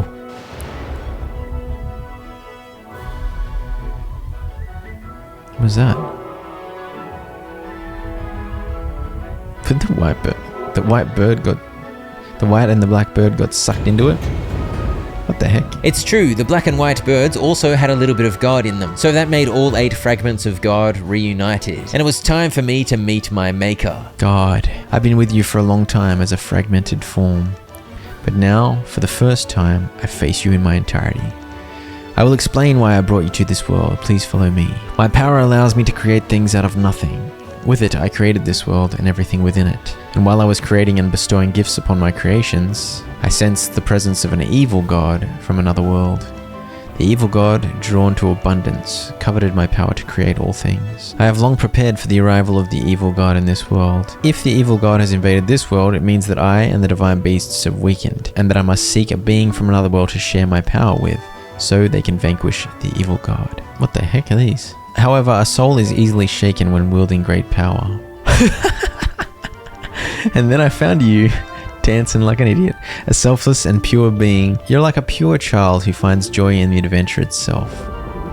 Beautiful. And the rest is history, I guess. Now that this world was saved, I was to return to my own world, where my memories of this adventure would be lost. All my pals had gathered to say farewell, but I wasn't quite ready to go. I had the 100% completion cleanup to attend to first. You might think that since the percentages were looking pretty good on my progress pages, that I was pretty much done. But the regional percentages don't include worldwide collections, like the fish and bugs and hats and museum. So I had about an 8-hour grind ahead of me. I started with a rather long fishing session, at the end of which I finally snagged the rare adamant fish. There happened to be a food vendor here, so I bought 3 new dishes for the recipe collection, and then I entered the central cave and tried to figure out what the hell to do with this nonsense. I could not for the life of me figure it out, so I gave up. And it later turned out it did not technically count to any of the 100% collections, so I never did it. Who cares, am I right? I didn't bother explicitly searching for any bugs just yet, because pedestals kept helping out the cause, and when I happened upon another color fruit vendor, who has a chance to randomly appear by the way, I bought a few, and then sold some gems to make sure I could buy a few more. I realized there was a random house here in the central forest that I'd never visited, and long story short, this guy Tucker had gone crazy researching the trash monsters, and he managed to create his own wild variety of trash beast in his basement. I had to kill it for him,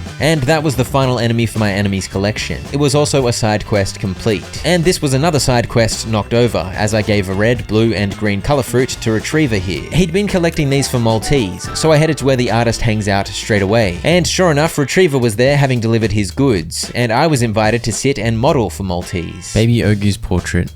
Gorgeous. There we go.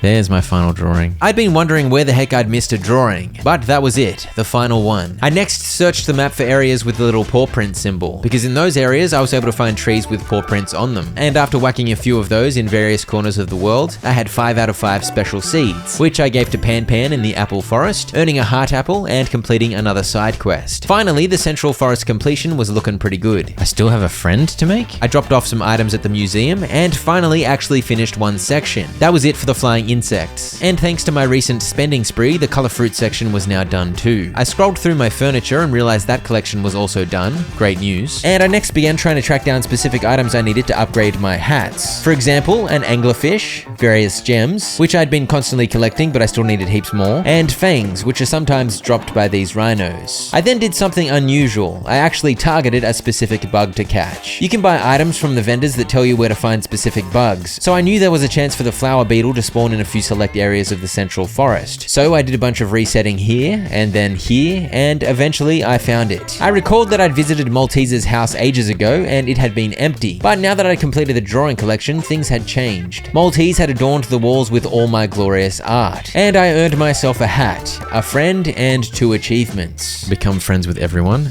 Complete every drawing journal. Yes. 2 more achievements, lovely. Also, the wall of drawings is genuinely glorious. I next fished for a snow carp here, which blessedly didn't take that long, and I reset the bushes here over and over until I caught an icicle chafer. I reset this area until I found a sun beetle. I visited a whole bunch of random caves around the world looking for gems. I found the final variety of chafer in a magical pedestal bug room. I tracked down an aurora butterfly, which was for a hat upgrade. And I should mention I had a document where I'd written down all the items I needed for hat upgrades, by the way. It was a well-oiled operation, make no mistake.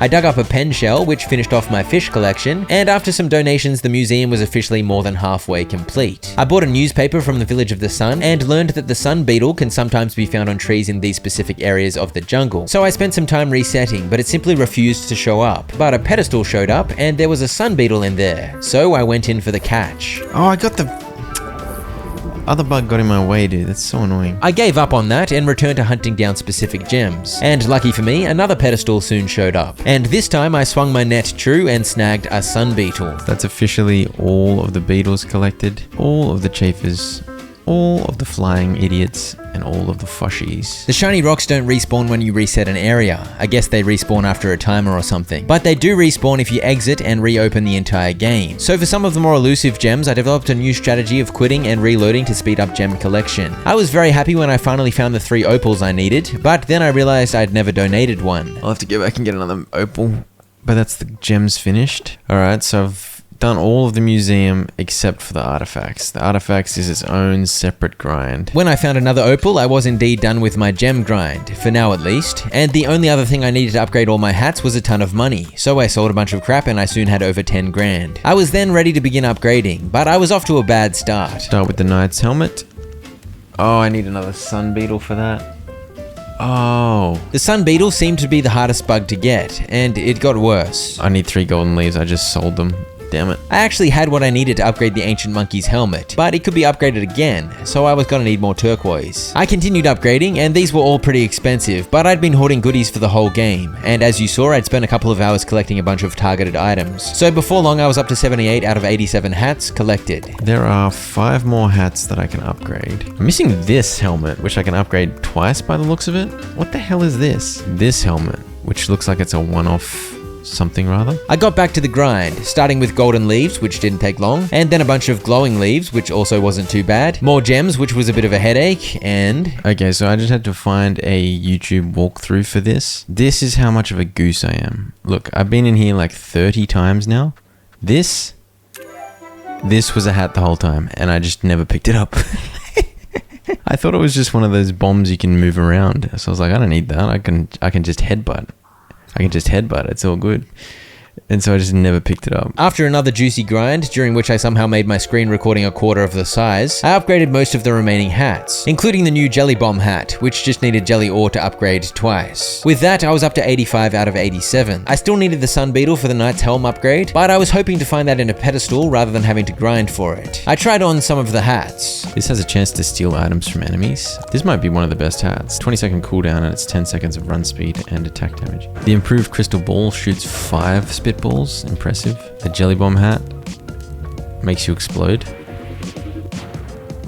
It does so much damage to you. I bought every single artifact piece clue Edison's antique shop had for sale, but I didn't go artifact hunting just yet. I had cooking to do first. I deliberately failed at cooking because that was an achievement, and then because I hadn't found a way to discern cooking recipes in-game, I managed to find a guide online to help me. This was the one thing I wasn't game to try and complete on my own without some outside help. I was on a cooking rampage, and just using ingredients I had on hand from playing through the game, I was able to get up to 38 out of 46 dishes for the collection. I thought I was done with fishing, but no. The main thing I needed to complete the final recipes was a bunch of grade 1 fish, the rarest variety of fish. So I had a long fishing spree. I needed a couple of specific fish such as a sunfish and yellowfin tuna. I needed some grade 1 clams too, so I dug for a bit, but I also just needed quite a few of any grade 1 fish. And this fishing spot here proved to be the winner for that, as 2 out of 4 of the fish that spawn here were grade 1. Those odds appeared to work out well for me. Eventually I returned to cook a few more dishes and soon I was done. Assorted fish steak and 100% of the dishes, all recipes complete. That was a Steam achievement too. The one thing left to do is to follow all of these hints around the world. Looks like there's hints for every zone. I've already found 1 artifact. I need to get like 30 more or something. 40, I don't know, a lot more. Fortunately, some of them were pretty easy. At the entrance of the place where monkeys gather. I took that to mean at the entrance to the Village of the Sun, and I was correct. In front of this idiot?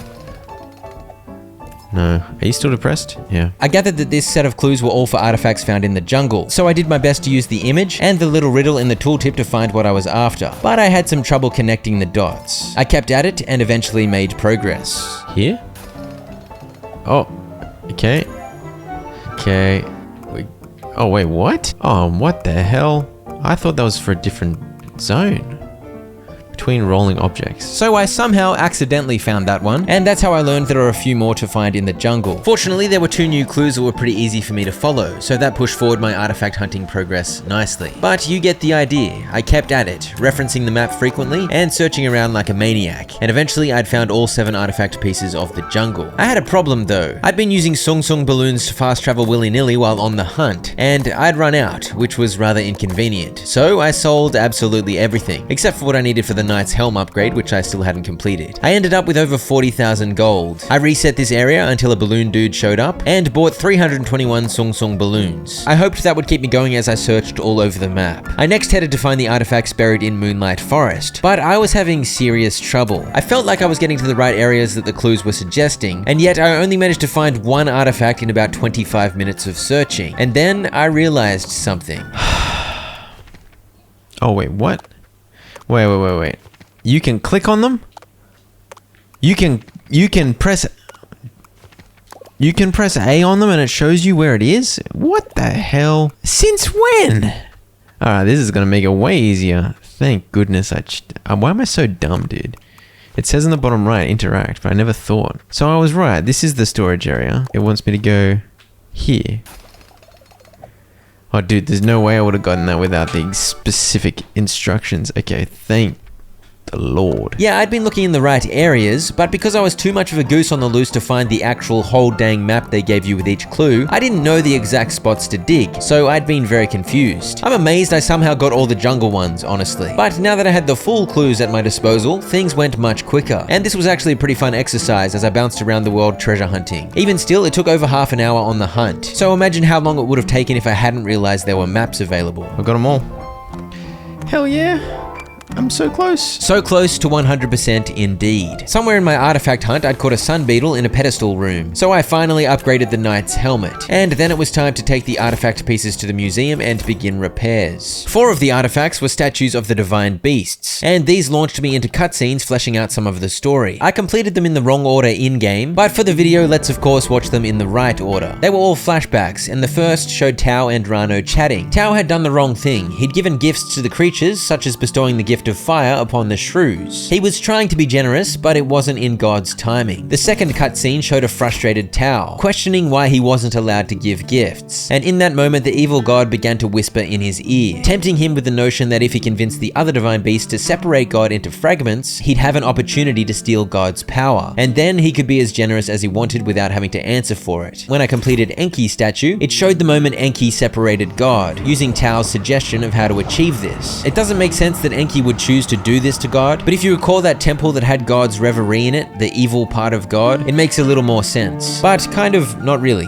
Anyway, when the ritual was complete, Tao swooped in and stole the sigil of the tree, a fragment of God. And the final cutscene played when I completed Bat's statue, and it showed the 3 divine beasts meeting with the Beetles, instructing them to train up the Pure One when he arrives from another world, because he was to be the hero capable of vanquishing the evil God. So that was a cheeky bit of bonus backstory to flesh out the lore. Why not? The other artifacts were also impressive, but they did not show cutscenes. I wish I'd seen the cutscene for this goober, that would have been epic. But anyway, soon I'd restored all 10 artifacts. The museum was complete and the mysterious door was opened. And there were also random people here who gave me free stuff because they loved the museum. I entered the glorious golden doorway, and inside I received the final hat. Tao's hat. The followers of Tao are said to have danced with Tao. Okay, 87 out of 87 hats. Tao's hat was here because he was the one with the idea for the museum in the first place. I got the final heart apple in the game too. Main quests, side quests, friends, drawing journals, heart apples, 100%. Hat collection, 87 out of 87. Totems, 12 out of 12. Collections, all the fish, I think that's 37. All the flying bugs, the tree chillin' bugs, the plant bugs, all the recipes, all the furniture. Beautiful. And I got Tao's hilarious hat on. Hey, big fella. Gave Tao a dance of consolation. All that's left to do is go. I'm ready to return home. We're done. Take me, funky griffin. Oh, we turned into a ball of light. Goodbye, monkeys. See you later. Goodbye, bugs. Fare thee well, shrews. Good morrow, bears. See you later, whatever you are. I don't even know. And in we go. Unbelievable. What a journey. What a triumph. That was a big adventure. It's only evening. It was just one day's adventure, no big deal. Hello. Returned home. I'm back. You're home so late, I've been waiting for you forever. Oh, nice little cuddle. Is everything alright? Let's have dinner and take a warm bath. How was your adventure today? Doogie. Blackbird. Sometime later. Dunno. What the heck happened? They put up a statue for me. And roll credits. And when the credits were over, I got the final achievements. Reminisced about the previous journey vaguely. True. What are you drawing? Your dreams? It wasn't a dream. It wasn't a dream, Papa. That's nice. It's like you've seen them in real life. My drawing skills have hung on. The end. Beautiful. Whoa. What a charming game, man. What a charming game. What was that? 21 hours, 42 minutes? I feel like it was longer than that. But there's the 100%, baby. Achievements, 100%. Yeah, see, 28.2 hours. A lot of that was AFK. I don't know how many hours I actually played. It's fine.